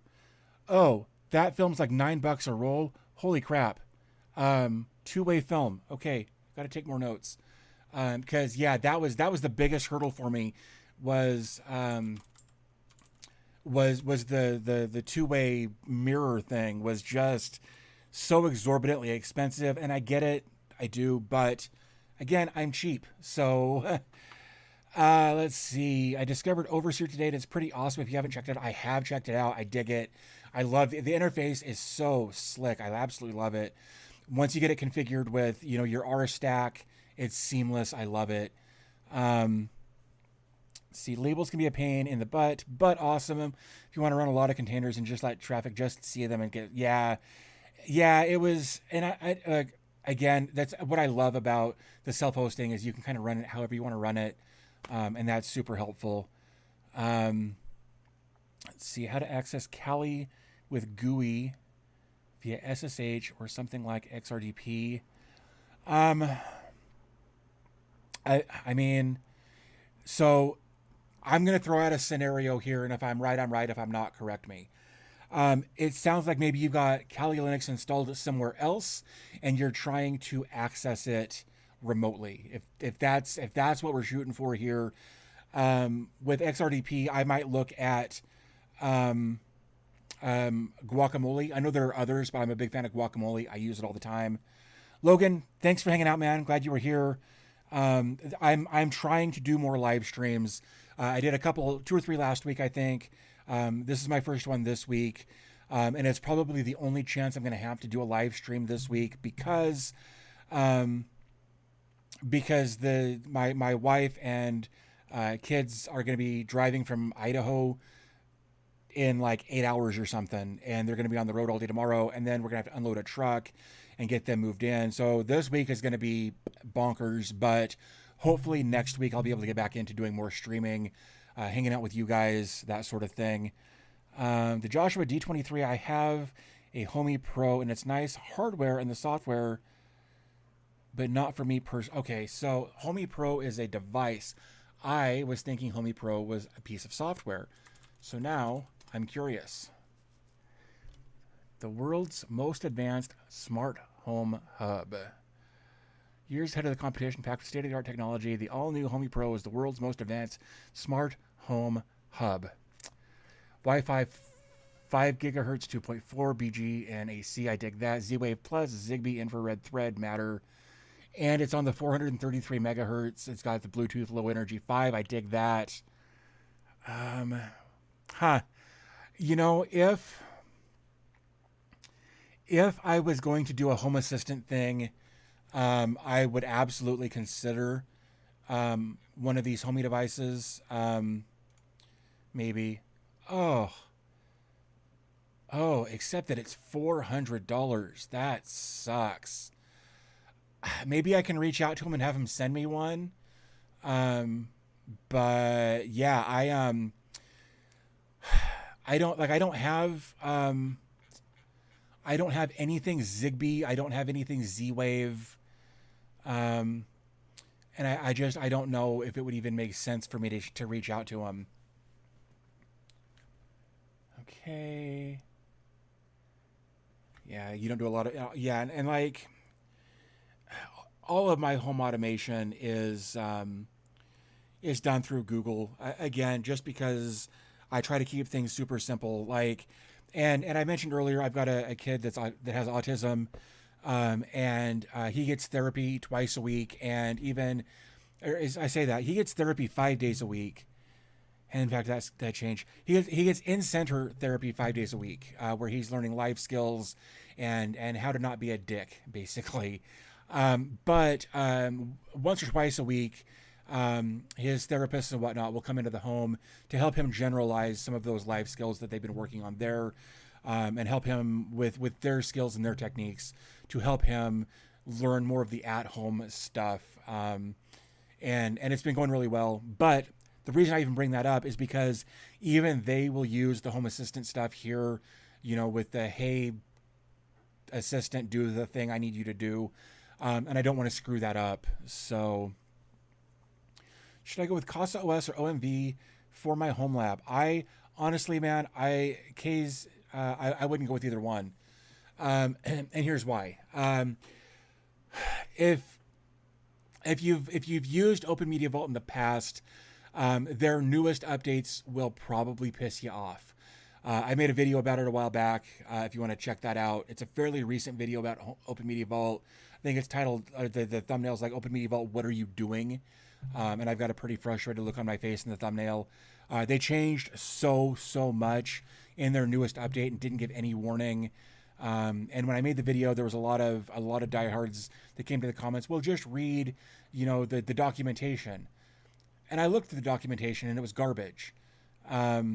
in my opinion, at the time, it was garbage. Maybe it's been fixed. And a lot of other people had mentioned that their documentation was garbage. So I would stay away from Open Media Vault. Again, that's my preference. And Casa OS, like was mentioned here, I find Casa OS very limiting. Good for beginners, though. In fact, one of the live streams I did last week kind of touched on that. Whether it's host or Casa OS, or there's a bunch of them out there now that are, look, if you need, if that solution, that pre-built Docker dashboard solution has a particular container that you only want to run that one thing, and you don't want to dick with maintenance and learning Docker and all that, those solutions are great. However, if you're going to get into self-hosting, I encourage you to find a platform that doesn't limit you the way Open Media Vault does, that doesn't limit you the way Casa OS does, or any of those other pre-built solutions do, just because they've all got their limitations that, again, they're good if there's like a couple of apps that you want to run and be done with it. But if you're trying to learn home labbing, I would set up a bare metal server. I would probably set up a Proxmox test unit. I would find an old PC. You can, if you don't have one laying around, you can get on eBay for super cheap. And I would put Proxmox on it, and I would start at the hypervisor level, so that you kind of understand how the hypervisor works and backups and that sort of thing. And then I would get into learning Docker, like vanilla Docker, plain Docker, and learning how to deploy Docker via command line, via Docker Compose, via Portainer, so that you can be more in control of your system, rather than if you, let's say Casa OS decides to bounce, they're not going to do their thing anymore. I'm not saying they're going to, I'm just saying if they decided to bounce, then you're left with nowhere to go. So I try to keep my stuff as vanilla as possible, as often as possible, unless I'm testing something, and I test a lot of different stuff lately, but I would absolutely try to be as vanilla as possible when you're learning home labbing, so that you can learn why things do the things they do, and how to make them do other things. So, Les27 says, "Hey Dave, how's your health?"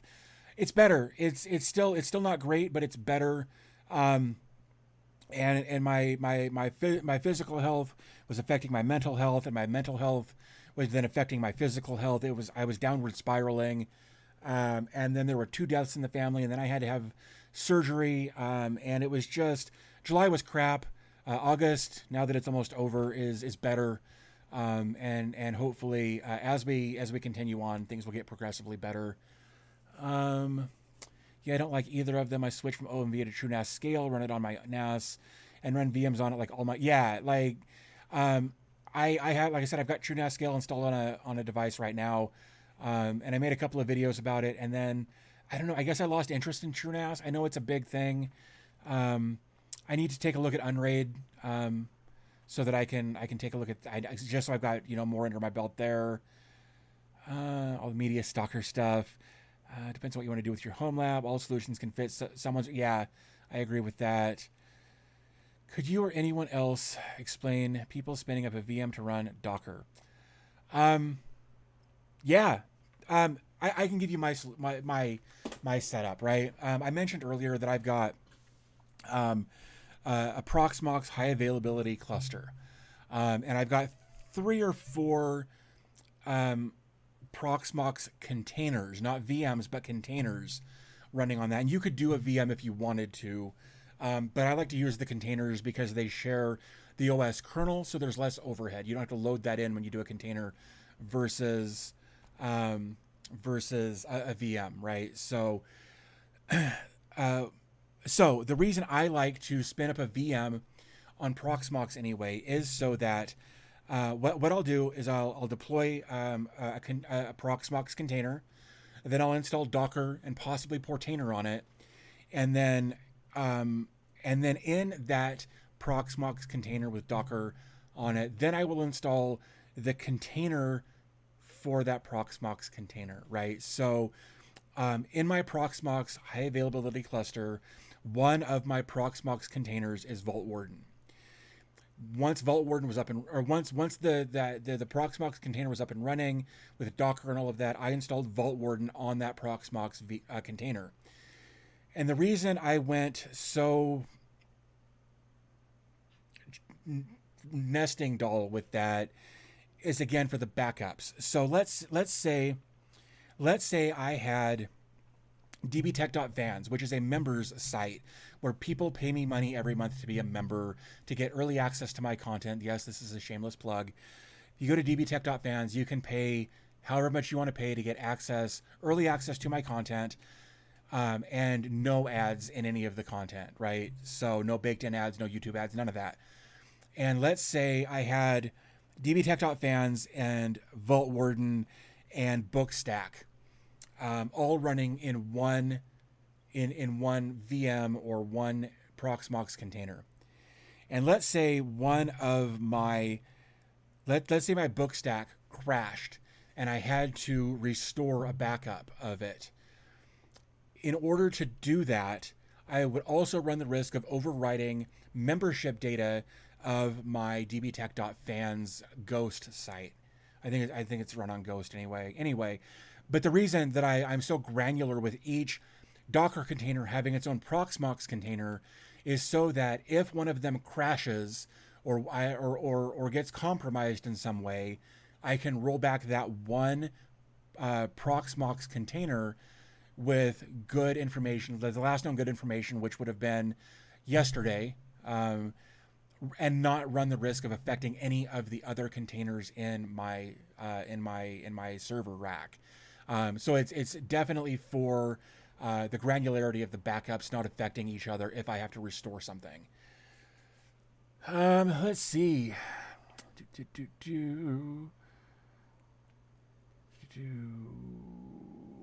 Okay. Have you looked at XCPNG? I have looked at their website. Beyond that, no, I haven't.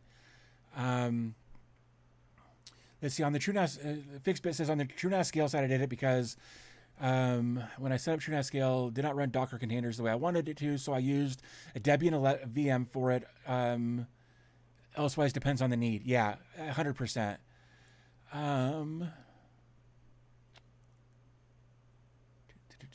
I've used OMV in the past and haven't tried Casa OS, but it looks like I'll just use Fedora Debian. Yeah, I would honestly, all of my Proxmox containers are using a Debian VM or Debian OS for it. I really like Debian. I have since I started all this.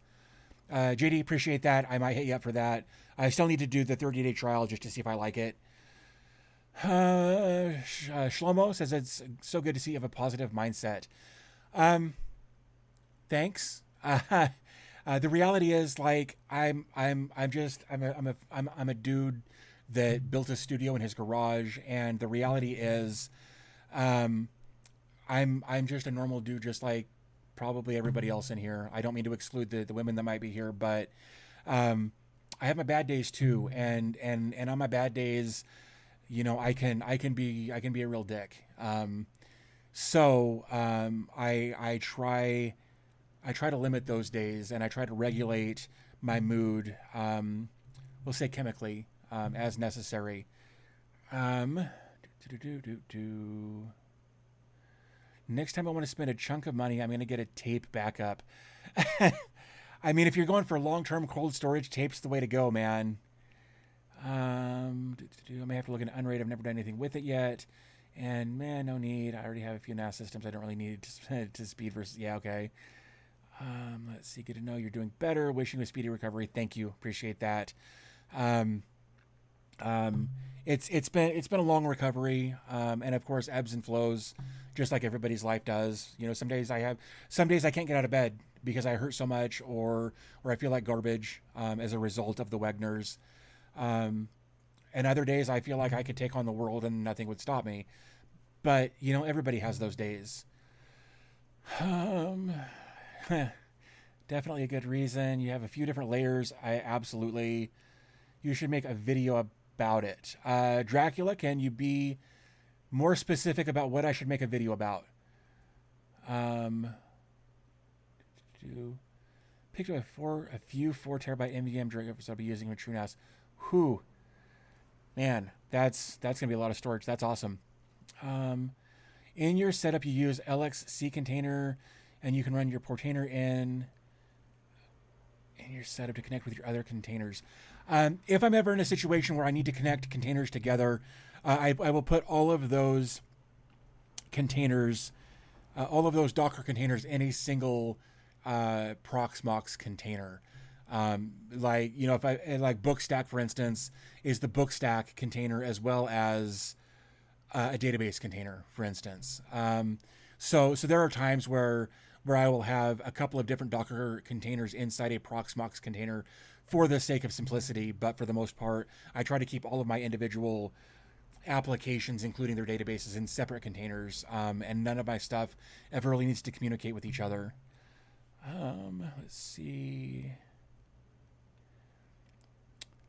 I use Unraid. I like it for being able to add any drive. Yeah, and that's kind of why I want to take a look at Unraid. I'm going to throw it on a TerraMaster device that probably the same TerraMaster device that I put TrueNAS Scale on, just because that's going to be my, you know, my test unit for that.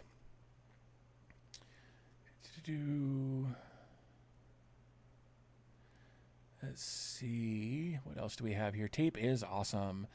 I don't have the patience for tape. The last time I backed up anything on tape was probably 1994, and it was on my Commodore 64. I had written a couple of applications, and I saved them to tape so that I could access them later because they were too big for the 5 1/4 inch floppies. James Collins, I seriously thought about tape backup for a very long time. One of my first jobs in tech was tech support for tape backup software. That's bonkers.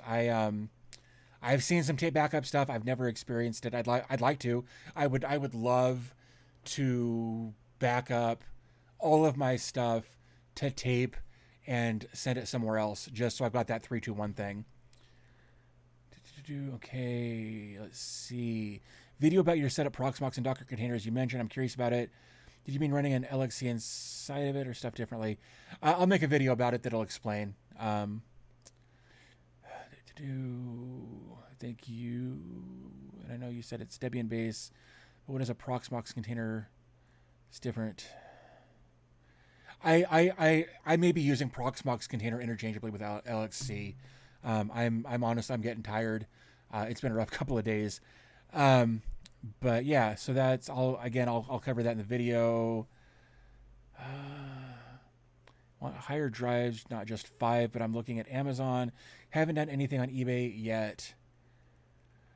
You know, I agree with the price justification, but as somebody mentioned earlier, you know, if you've got a multi-drive setup on, like, say, a NAS or something, it allows you to put whatever drives you want in it, and it just works. And that's kind of why Unraid is pretty badass in what it does.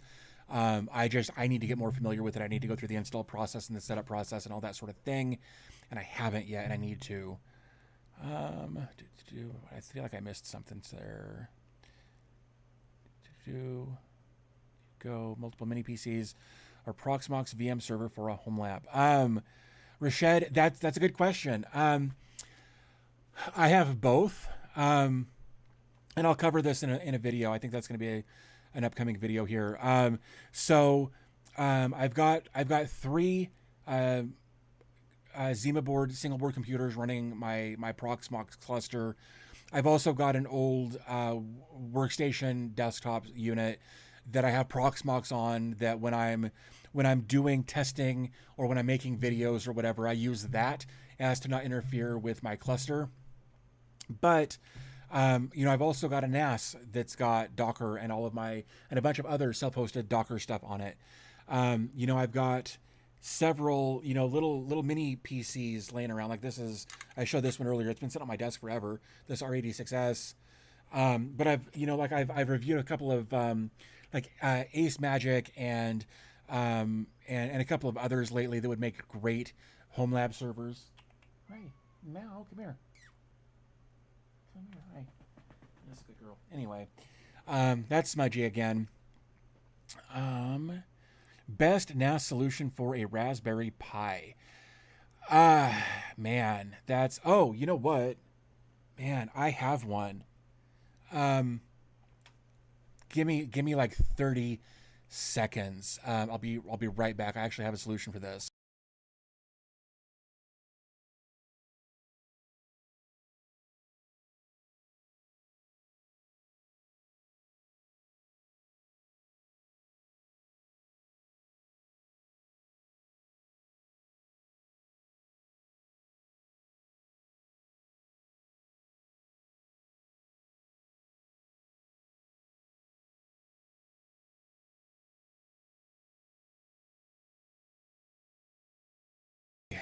Okay. Um, the Argon Eon is awesome. I was gonna make a video about it. I'm still gonna make a video about it at some point. Maybe I'll make a video about it here soon. I've done so much hardware though lately, and I feel like I'm gonna start upsetting people if I keep making hardware videos. Let me know if you guys dig the hardware stuff. But basically, this this is the device, and then um, it it comes apart. But there we go. Like these side panels are plastic; they're not glass.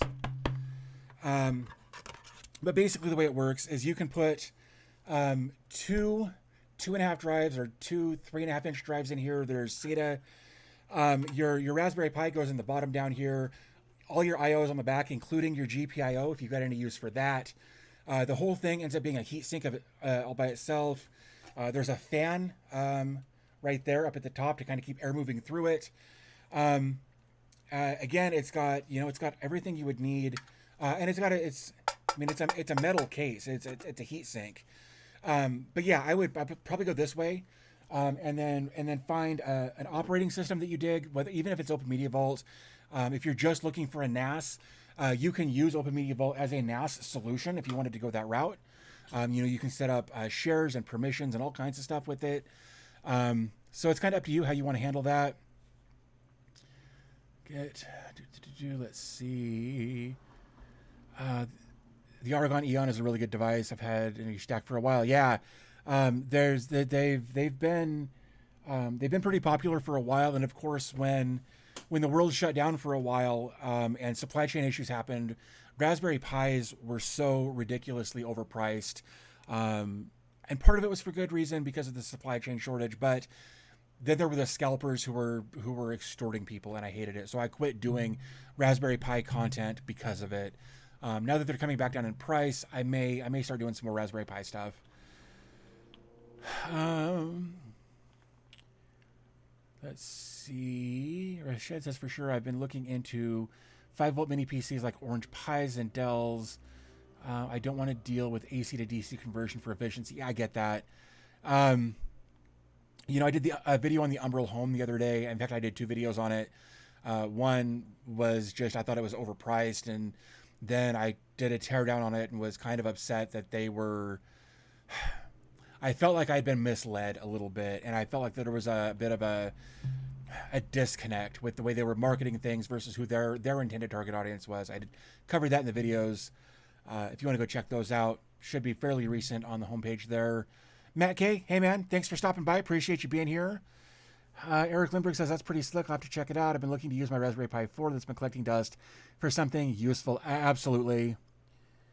The catch is you have to set up RAID outside of OMV. Yeah. Okay, that's a fair point. I did. Yeah, I know you're not wrong there. Let's see. Raspberry Pi in my country are limited and overpriced. Yeah. Yeah, I wouldn't pay that much for one either. Have you ever considered nootropics to help with the day-to-day? I haven't, because I have, because I've got kidney disease. Like I still have both of my kidneys, and I'm not currently on dialysis. I was on dialysis for about a year. Like I can't even take ibuprofen anymore. So I have to be careful with some of the stuff that's out there. Nootropics might be fine, but I don't typically look into that stuff just because like I'm trying to not overload my body with a bunch of stuff. I'll have to do some research, but yeah, I'll take a look at that, Eric. I appreciate the suggestion there. Do you run Casa OS on one of your servers? I'm running Proxmox only now. I have another PC that I want to try some different ecosystems, maybe TrueNAS or something else. Any suggestions? Yeah, absolutely. So my suggestion, since you've already got your Proxmox set up, configured, and you're happy with it, that other system that you've got that you don't know what to do with, try everything. Seriously, whether it's Open Media Vault or it's Casa OS or it's, try them all. And it will give you an idea of what's out there. It will give you an idea of the mindset of the developers who built the system, and it may change your mind on how you handle things. So my suggestion is try it all and see what you like and see what you don't, and just kind of go from there. Let's see. It'll work and it'll work well. Just to note, there's a bunch of good guides about it. It was a big topic when the Eon was released. Okay. Brandon Corby, man, thanks. That's really nice of you to say. I appreciate that. I'm glad you're here. I'm glad all 24 of you are here, I think. I think that's how many people are here. Is that right? 27. Okay, my Streamlabs screen is a little lower, or a little laggy, as you would expect. It's like that by design. Sorry, I'm laughing because it's like this stream's current bitrate of 10 megs is higher than the recommended bitrate. We suggest you tone it down. Not going to happen. Forsaken One, man, thanks for hanging out. I really appreciate you being here. Like I said, I'm going to try to do more of these. I'm going to try to get on a schedule, but it's going to be a couple of weeks before I can set that schedule. Again, like I said, I got family moving in literally next door. Our houses, our houses, like our garages, connect in the middle. Like that's how close we're going to be. We share a driveway. So I got family moving in next door, and there's going to be a lot of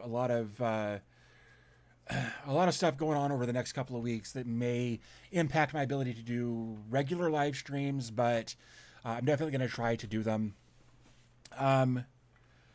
Let's see. Brandon Corby, I have you addicted to Docker. Then I have done my job well. I love Docker. I love self-hosting. I love being able to take control back from some of the stuff out there. 2 servers with almost 32 containers. Hell yeah, man. That's awesome. Hey, I have an idea, for you guys. I've had this idea that I want to run by you guys, just to kind of test the waters. I talked a little crap about something similar to this a while back, so feel free to call me on my crap here. But I would love to start a series, if you will, where maybe we do kind of a Q&A where like we'll both get on a live stream together and we'll talk and we'll answer questions. We can talk about your home lab. We can talk about the stuff you're running. And maybe, like every once a week we'll do somebody different, or maybe we can have people submit their setups with pictures and that sort of thing. I don't know, but I would love to feature your guys' setups, to give other people more ideas about what they might be able to do with theirs. So if you guys think that's a good idea, let me know down there in the chat, because it's an idea I've been kicking around a lot. I'd mentioned in a previous live stream that that I'm trying to be more engaged with my community, and that's where I have failed for so long, is not doing live streams, not engaging with you guys one-on-one in real time, and I want to do more of that. And while I was kind of going through some of that thought process, I started thinking that I would love to maybe have one of you guys on, or obviously maybe a new person each week, whether it's we get on and we chat together, we're both on camera chatting and answering questions, or maybe like I said, maybe people just submit pictures or videos or whatever. I would love to know your guys' thought on that, because it's been rolling around in the back of my head for a while, and I wanted to get it out there while I was thinking about it. Let's see. Hope that works out. All right, Forsaken, thanks for hanging out. Been using Alpha Brain since I got COVID. Helped with the brain fog that lasted for months. Never bought it online. Never bought it online. Only once became convenient at Walmart. Let's see. Alpha Brain. I'll take a look at that. I'm actually gonna. So I don't. I'm actually gonna do this. No tropics. And darn it, what was it called? What did you say it was? Alpha Brain. That was the other one. Alpha Brain. All right. Definitely, Eric, thank you for that. I appreciate it. Also, man, I'm the same way about being addicted to Docker, and I'm always on the lookout for new containers. Here's another thing.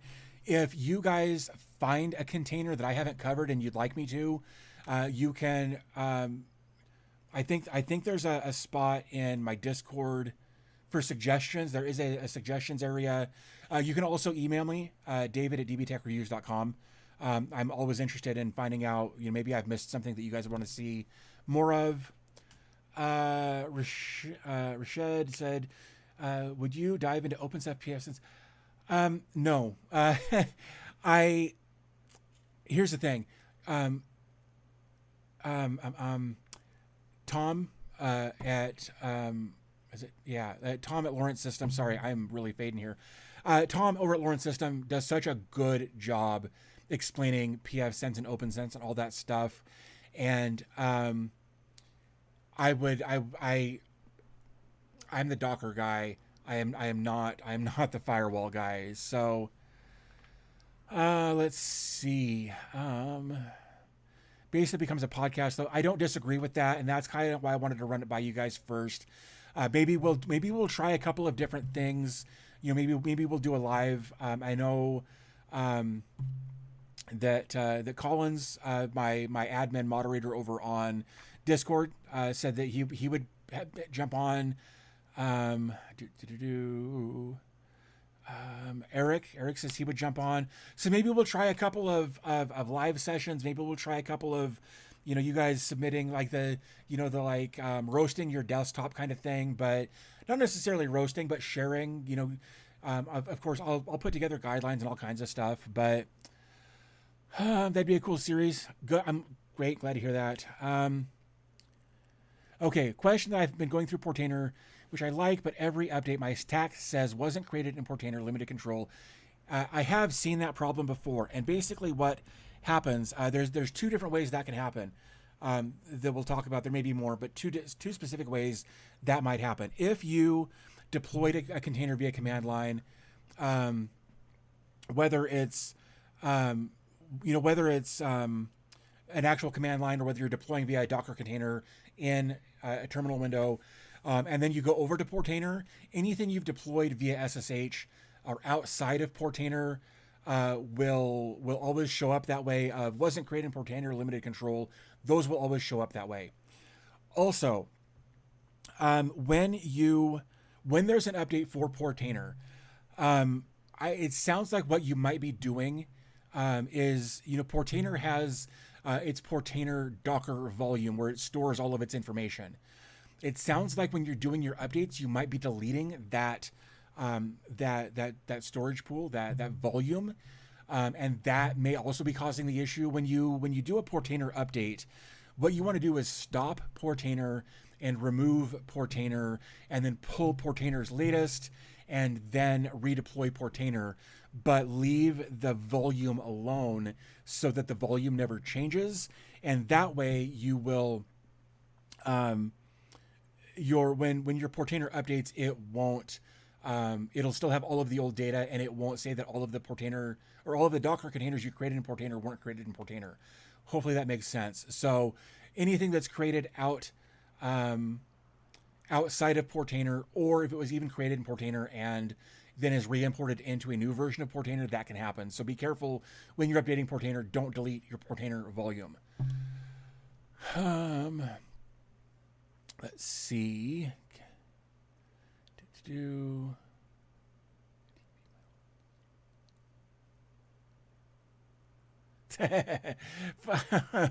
Sorry, for a second, I doubt you remember, but you team viewed my old setup once and helped me with something. I do kind of remember that, but I don't remember what it was either. But go to bed, man. It's late, right? So you should do that. Not that we don't love having you here. Please come back whenever. But yeah, so let's see what else we got here. Guest setups and configs sounds like a cool idea. Awesome. Yeah, Eric, Tom's videos got me hooked on PF Sense with his help or with his videos. Super happy with my config because of him. Yeah, man, he's so good with that stuff. You know, that's his, like, he runs a business doing that. I mean, he recently merged with another company, so it changed up a little bit, but that was his 9 to 5, so to speak. And then his YouTube was then, because he liked creating videos, but it was also a lead generation source for his business. And that's kind of still his role, as lead generation and that sort of thing with the new setup. But he's so good at what he does over there. Does Rocket? Yeah, Fixbit, I agree. He does such a good job there. ACP, yeah, absolutely. So what I'm going to do is I'm going to put together some guidelines. I'll put together a web page or something. And that way people will know kind of what we're getting into. And I would love to rate every setup of everybody who has subscribed to my channel. But it's like a podcast with an audience. Live sessions are like an awesome idea, if you ask me. Yeah, I'm really digging the live stream stuff. Because as I've mentioned earlier, I failed for years with not connecting appropriately with the people who have given me the lifestyle that I've been afforded. And if it wasn't for you guys watching, subscribing, liking, commenting, I wouldn't be able to do this. I wouldn't have companies reaching out to send me stuff. You know, like whether it's the Eon that I've got here or Kiwi. Well, Kiwi Ears is the brand. There was another company that reached out to me about these headphones. They actually sent me like 3 different pairs. I wouldn't have people sending me hardware. You know, I've done several little mini PC reviews lately from like Ace Magic and a couple of those others. Ace Magic just sent me a laptop. I'm going to check out here real soon. Would do a home. Yeah. So Rashid, we talked about that earlier. You might not have been here, and that's fine. I'm definitely going to do another home lab tour, studio tour, that sort of thing, here soon. I've got some cleanup and some stuff to do, but definitely want to do that, just to kind of give you guys an update, talk about what I'm doing, what I'm not doing anymore, things that have changed, things that have stayed the same, and why on both of those, obviously.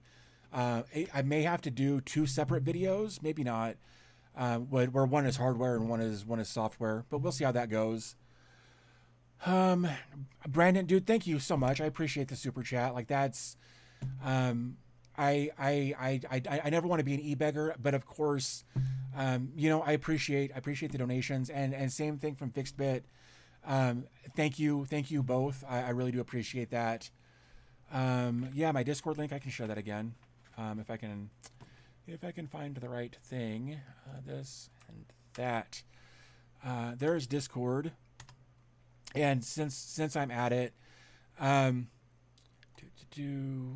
link address. If you're not into supporting here, that's fine. There's Patreon that you can do. Again, these are just links in case you're interested. The only issue with YouTube donations and Patreon is that they take forever to get to me. Like Patreon happens around the 5th of the month. So they start billing everybody like on the 1st, or that's when they start collecting the money, pooling it, whatever. And then I get it around the 5th. YouTube money doesn't come until like the 21st for the previous month. So YouTube donations are always like a month behind, which is fine. It all ends up with me anyway, and I appreciate it. Let's see, the Patreon coffee is a PayPal thing. It's not PayPal specific, but it just immediately hits my PayPal account. There's also dbtech.fans. If you guys want to check that out, again, that is a members only website, where again, you get early-ish access to my content, but they've always got no ads. So no YouTube baked in ads, no YouTube ads, no baked in ads, no nothing. Like, it may be a sponsored video in that, excuse me, you know, I do a video about something somebody sent me, but there's no actual ads in there. So, so if you want to join DB Tech Top Fans, you can do that. And then of course, since we're here and I'm sharing links, I really need to get a bot that will do this stuff for me. Fans, yeah. And then there's this one more, and then I'm gonna quit doing this. And Brandon, don't apologize, man. No need to. I appreciate the support. I really, really do. But it takes a while to get to me. But again, coffee at DB Tech Top Fans and PayPal, they hit me within just sometimes a matter of minutes to just a couple of days. So, yeah. So that's Oh, let me see. DBTE.ch. I do have. I mean, I guess I've got this. I've got. There's a Bitcoin address that may or may not still be there. Are there any Dockerized retro consoles? Yes, there are. JD, thank you. I may hit you up about a bot. That would be amazing. And to go on to Brandon's question about retro Docker stuff, there absolutely is.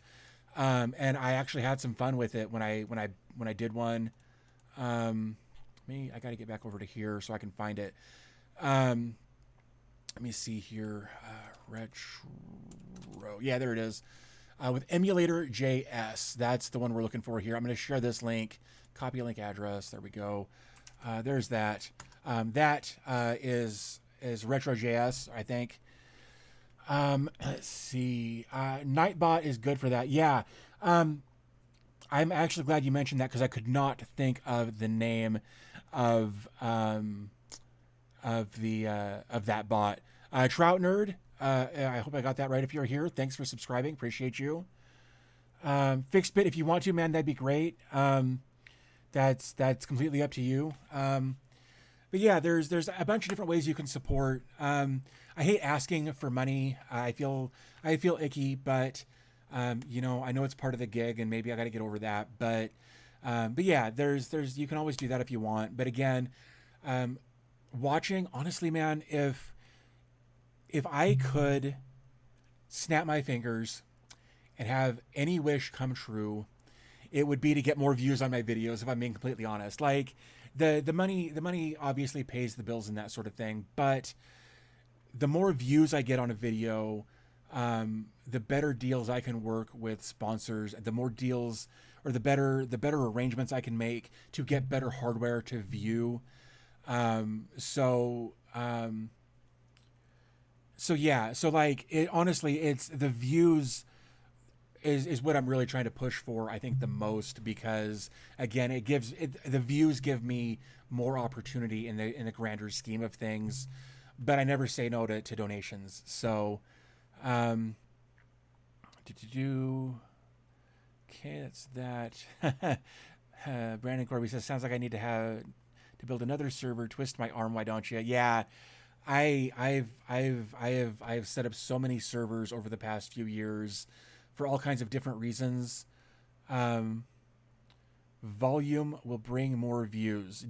I'm guessing you mean more videos, not turn up my sound.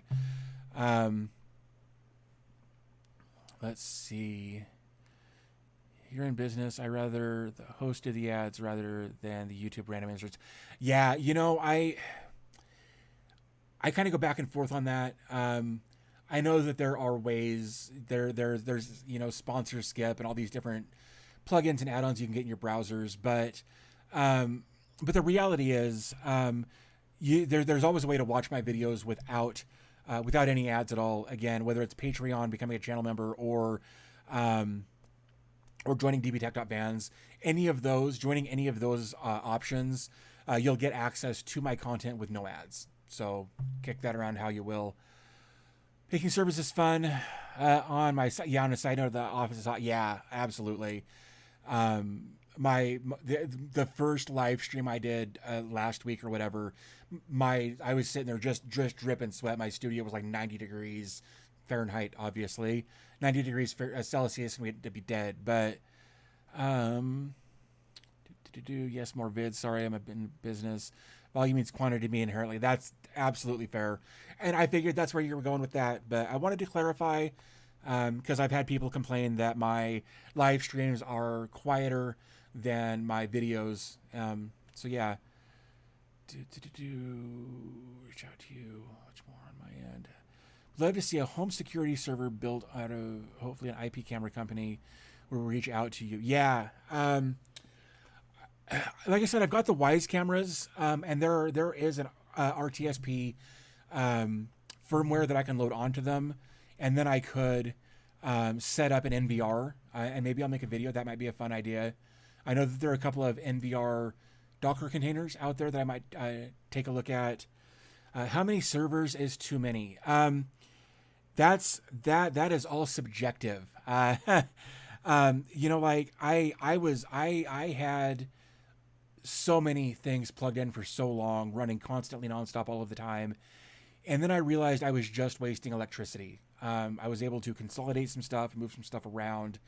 I was able to go from, like I mentioned, that the AMD FX 8350 that was a couple hundred watts of power, to the Zima boards that are like 10 watts a piece. So yeah, it's all about kind of finding the balance and what works for you.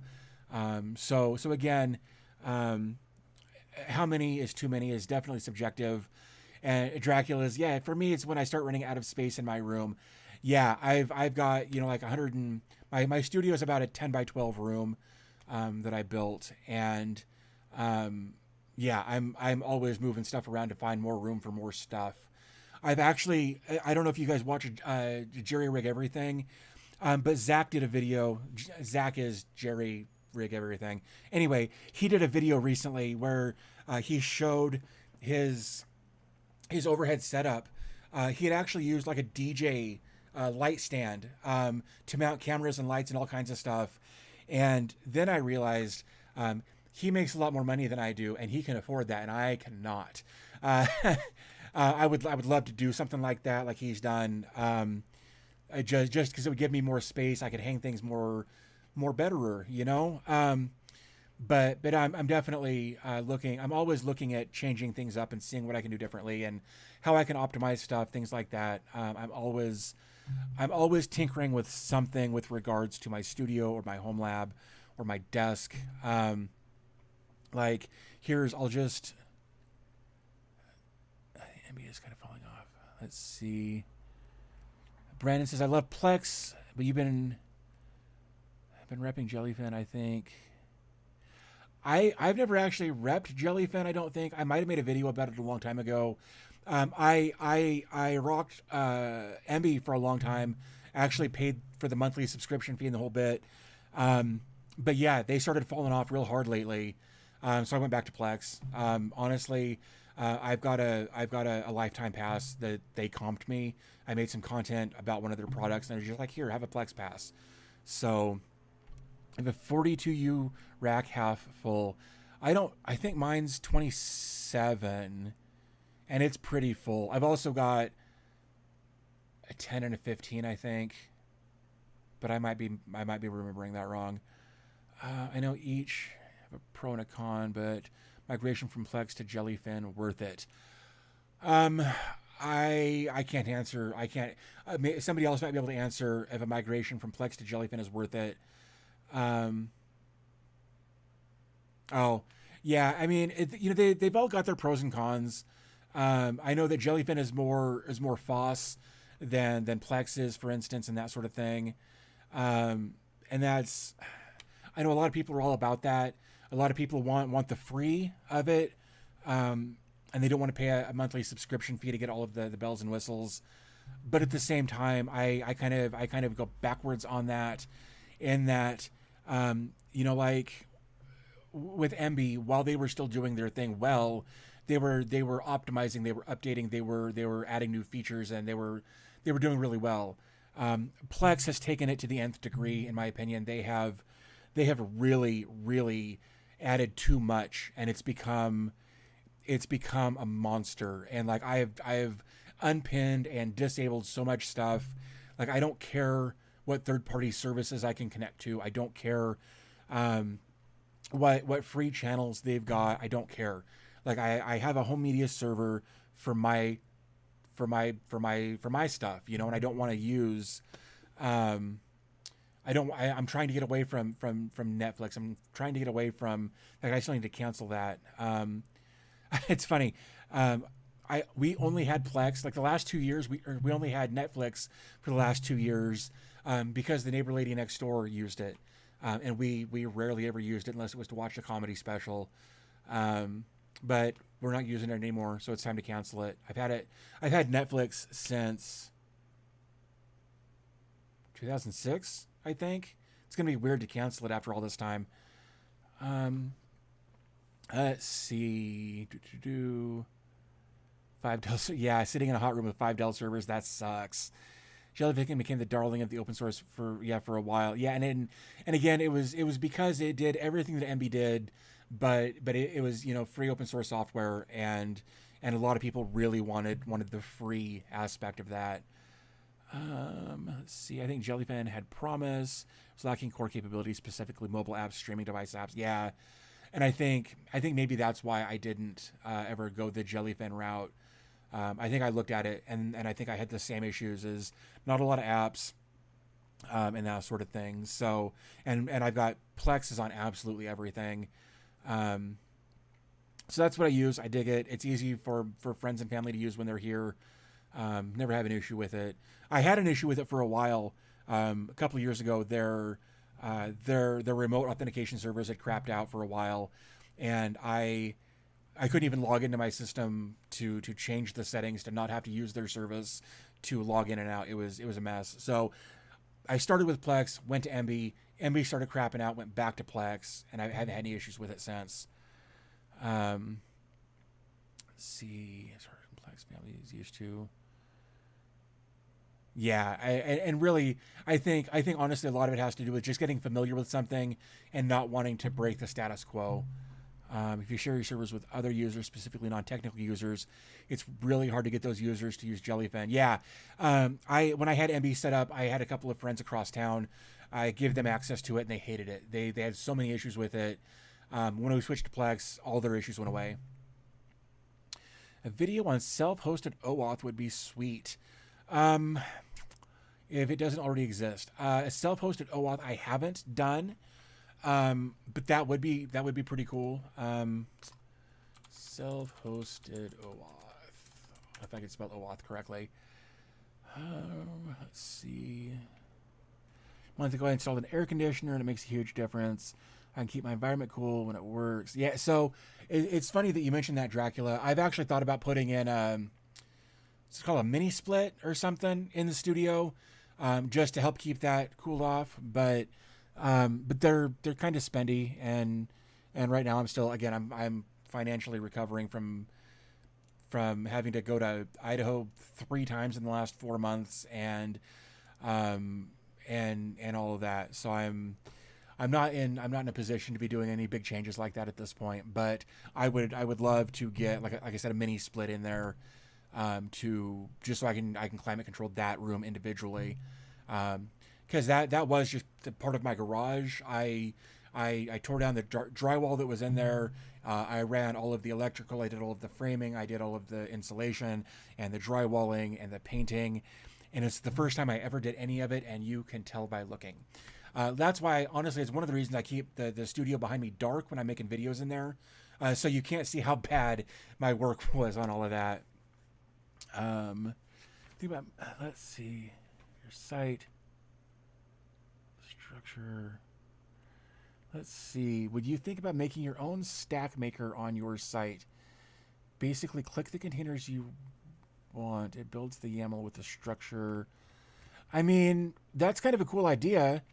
I would have to outsource the development on that. I am not a back-end developer. I can make things look pretty, and I can make things function well on the user interface and user experience. side of things, but on the back end with all the functions and the loops and it's not me, man. My brain doesn't do that. Like it used to kind of do it back in the day. Like I'm good at looking at code and knowing what it does, but when it comes to writing my own code, I'm out. My brain just doesn't do that. Jim Centauri, thanks for hanging out. Appreciate that. You installed Open Media Vault 6 yesterday and wish I had watched your video. What are you doing OMV beforehand? It would have saved me a lot of time and headache. Yeah, that was... somebody had asked me to do an updated video on Open Media Vault. And when I started looking into it, I just kept getting more and more and more frustrated. And that I had to make that video to kind of complain about what they were doing, but also show some workarounds and some fixes and that sort of thing. And even the fixes I provided in that video weren't the only ways you could have done some of those different things. So yeah, and again, there's so many different ways to do it that I just love it. Let's see. I'm looking at using a portable AC to cool off the office. I've actually got an evaporative cooler in the studio. That helps quite a bit. It helps that we're in kind of the climate that I'm in Colorado. Evaporative coolers, or swamp coolers as they're otherwise known, work really, really well here. Grew up in Texas and used to 100-degree weather. The insulation in Central A makes a difference. Yeah. I grew up in Idaho in the 80s and 90s, and it was common to have weeks at a time that was triple digits, and I got used to it. And then when I was 27, I moved to Colorado, and my life changed forever. We rarely ever get into the hundreds, and even when it does get into like the mid 90s, it only does it for a couple of days, and then it dips off. And then it cools off for a couple of days, back into maybe the 80s, and maybe the next week is the 70s, and then maybe the next week is the 90s again. So it's kind of this constant fluctuation. So you're never too hot for too long, and that's what I really dig about Colorado. So studio in the video looks good. Thanks, appreciate that. It's been through so many different iterations. If you watch my videos over the last couple of years, and you look behind me, it has changed so many times and so dramatically.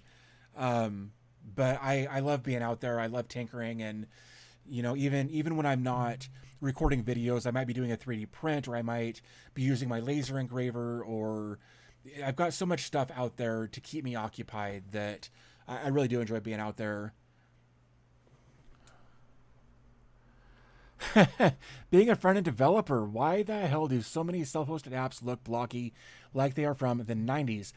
I actually have an explanation for that. Front-end developers and back-end developers are basically left and right-brained.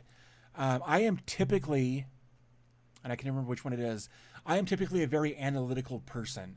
I can assess a situation very quickly and come up with a solution. However, when it comes to writing code, my brain is not that sided. I am very much an aesthetics person when it comes to design and development. So a lot of the developers who are coming up with really cool infrastructure and backends and that sort of thing, they've got the backend coding mindset, but don't have the front end mindset of using different JavaScript libraries, or different Bootstrap libraries for your frameworks and your style sheets and that sort of thing. And that's why, honestly, I love it when a front-end developer and a back-end developer can work on a project together, so that the back-end developer can get the functionality right and the front-end developer can get the user interface right. And when they can work together, it is so satisfying. And it's why I've been a front-end developer for so long. I really love it. Let's see. What about too cold? I have a temperature sensor and moisture sensor room hit 87 degrees. Jeez. Too cold. So same thing with the temperature here in Colorado. Even when it gets cold, yeah, it might get to 0 degrees. But it's only going to be like that for maybe a week, and then it'll bump up to 30 or 40 or 50 degrees for a couple of weeks, and it'll kind of ebb and flow that way as well. However, 40 degrees in Colorado, and I'm saying this as somebody from Idaho, 40 degrees in Colorado is like jeans and t-shirt weather for me. The numbers don't mean the same thing in Colorado for some reason. Fan build walkthrough live stream would be awesome. Sounds like a sponsor build too. Dude, wouldn't that be amazing? Brandon, dude, thanks for hanging out, man.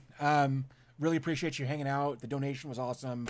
Hopefully we'll see you in future live streams. Let's see. Fixbit, honestly, is back-end coder. We're not really the visual pretty type. We're like, it works and we have to move on. Yeah, that's exactly it. Yeah. Front end and back end are so diametrically opposed as far as the thought process. There are some people who I hate, and I say that jokingly, who can do both. If you're not familiar with the Oatmeal, he does a lot of animations and stuff. He's been getting into like card games and board games and stuff lately. Matthew Inman is his name, but his online handle is the Oatmeal.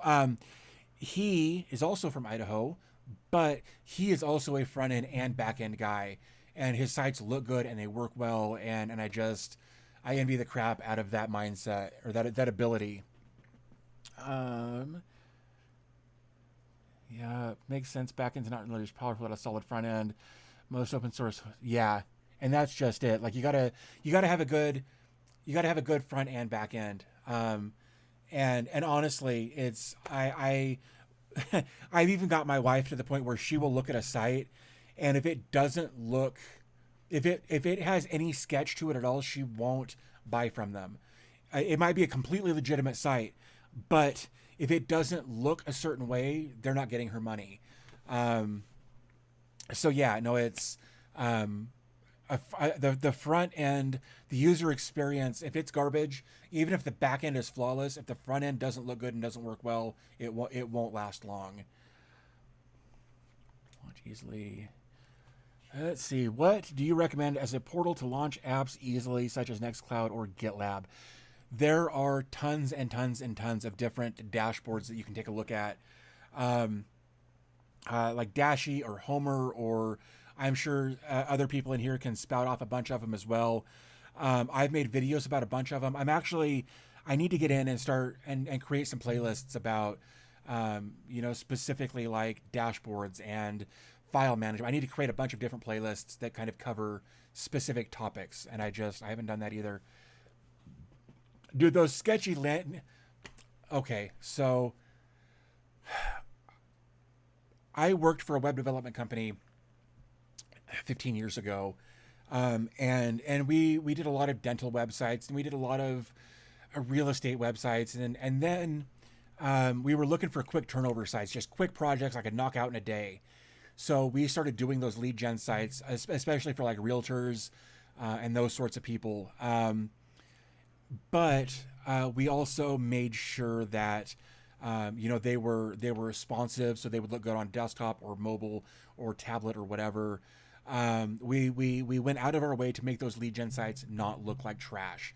And it can be difficult because after a while they all start to look the same with just different color schemes on them. And it's hard to generate or to build let me rephrase that. It's hard to design a good lead gen site that doesn't look scammy, because a lead gen site is meant to collect your data. That's all it's meant for. And by nature, that's kind of scammy. Unless it's for a certain thing. You guys know what I mean. Homer is James's go-to for the homepage that doesn't require code for each link. Yeah. There are some neat dashboards out there that you can build off YAML files.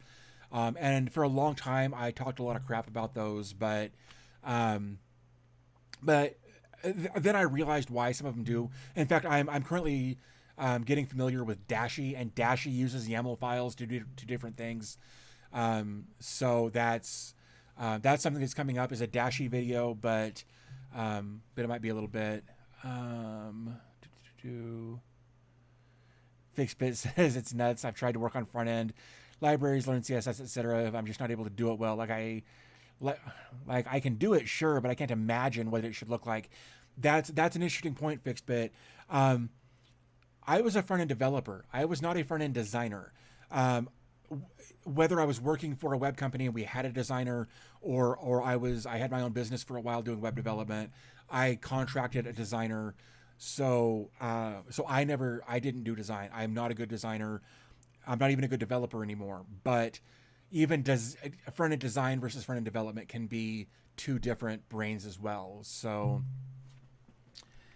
oh, let's see what else we got here. Self-hosted note applications. I love Joplin, but it's not currently supported. Trillium. Yeah, see, I've tried both of those. I mentioned earlier that I actually use memos for my note taking application. And it works well for what I need. It's very simple. There's no app, but the mobile interface is great, so it doesn't necessarily need an app. Bender dashboard is simple. I just took the dashy icons. That's funny. I love the developer explanation of the lead gen sites. It only gets scammy when you're scrolling for close to 5 minutes to find a click. Yeah, those, especially the ones where it's like there's all these little teaser videos that don't say anything. They might be 3 minutes long, but they don't say a damned thing. And it's like, oh, if you want to really know, go all the way. You're going to scroll for 90 seconds before you get to the bottom. And then there's going to be a form that may or may not work. Yeah, I hate them. I hated doing them. They were quick cash. We were knocking them out for like $1,000 a pop, which I know sounds like a lot of money, but it was like 48-hour turnaround. Like they would come in, they'd give us their logo, their color scheme, and 48 hours later they were up and generating leads. So yeah, so it was, and also I wasn't in charge of the pricing. That was the guy I was working for, and he's no longer with us, but that's a different story entirely. So yeah. Yeah, like sometimes I miss the development stuff. I actually quit doing it shortly after my hospitalization in 2016.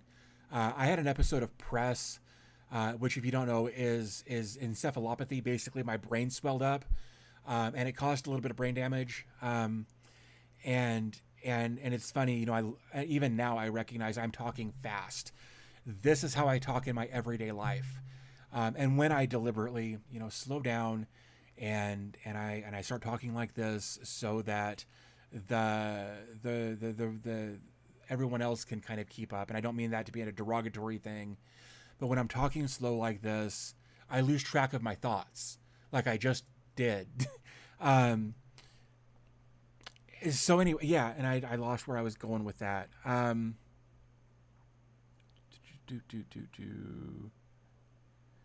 Oh, right, the encephalopathy, the brain damage. So I, even recognizing that I talk this fast now, it was worse before the brain damage. Basically what happened is I had kind of a mini stroke, which is, they're not quite the same, but they're kind of the same. Basically my blood pressure spiked to like 220 over 180, sent me into back-to-back grand mal seizures. They had to put me in a coma to get the seizures to stop. And it caused some lesions on my brain that have kind of got me jacked up a little bit. Separately, lean time. Have I ever used it? I think so. I know I made a video about it. I can tell you that much. But beyond that, I don't know that I have. Fixbit says he has a pseudotumor cerebri, which is too much spinal fluid and pressure on the brain. So I'm with you on that. Oh, you got a shunt. That's awesome. I know it's inconvenient, but it's so much better than the alternative. No, that's great. I'm really glad that you got that taken care of, or that you're actively getting it taken care of. That's awesome. Yeah. So, all right, guys, look, we've been at this for almost 3 hours. Holy crap. It's 10 o'clock my time now. And I think it's time to go refill my glass of water and go put on something stupid and fall asleep, get some rest before I got to get up in the morning and take the kid out and do his thing and that sort of stuff. But it drains into your heart, which then is able to read. I dig that. No, that's great. But yeah, no, thank you all so much for hanging out with me tonight. I know that this was kind of impromptu. All of my streams over the last couple of weeks have been very impromptu. And that's just how my brain works. I am going to try to get on a schedule in the upcoming weeks, so that you guys can know when I'm going to be here, and hopefully we can kind of hang out and chat about all kinds of stuff and do some share live streams and share our home labs and all kinds of stuff. I hope we can do that here real soon. So yeah, thank you again for everybody who hung out tonight. the subscriptions, the donations. It really does mean a lot to me. So yeah, so if you haven't subscribed, please do. If you guys could do me a favor, if you haven't already, like this live stream, that would help me out quite a bit as well. But yeah, I'm gonna get off of here. Thank you guys so much. I will hopefully see you, whether it's in the next live stream or the next video or whatever. Of course, I won't see you. You'll see me. I have always hated that. See you in the next one. No, you won't. Anyway, it's pedantic. So, I'm rambling. I hope you guys are having an awesome morning, evening, afternoon, wherever you are. And I'll talk to you guys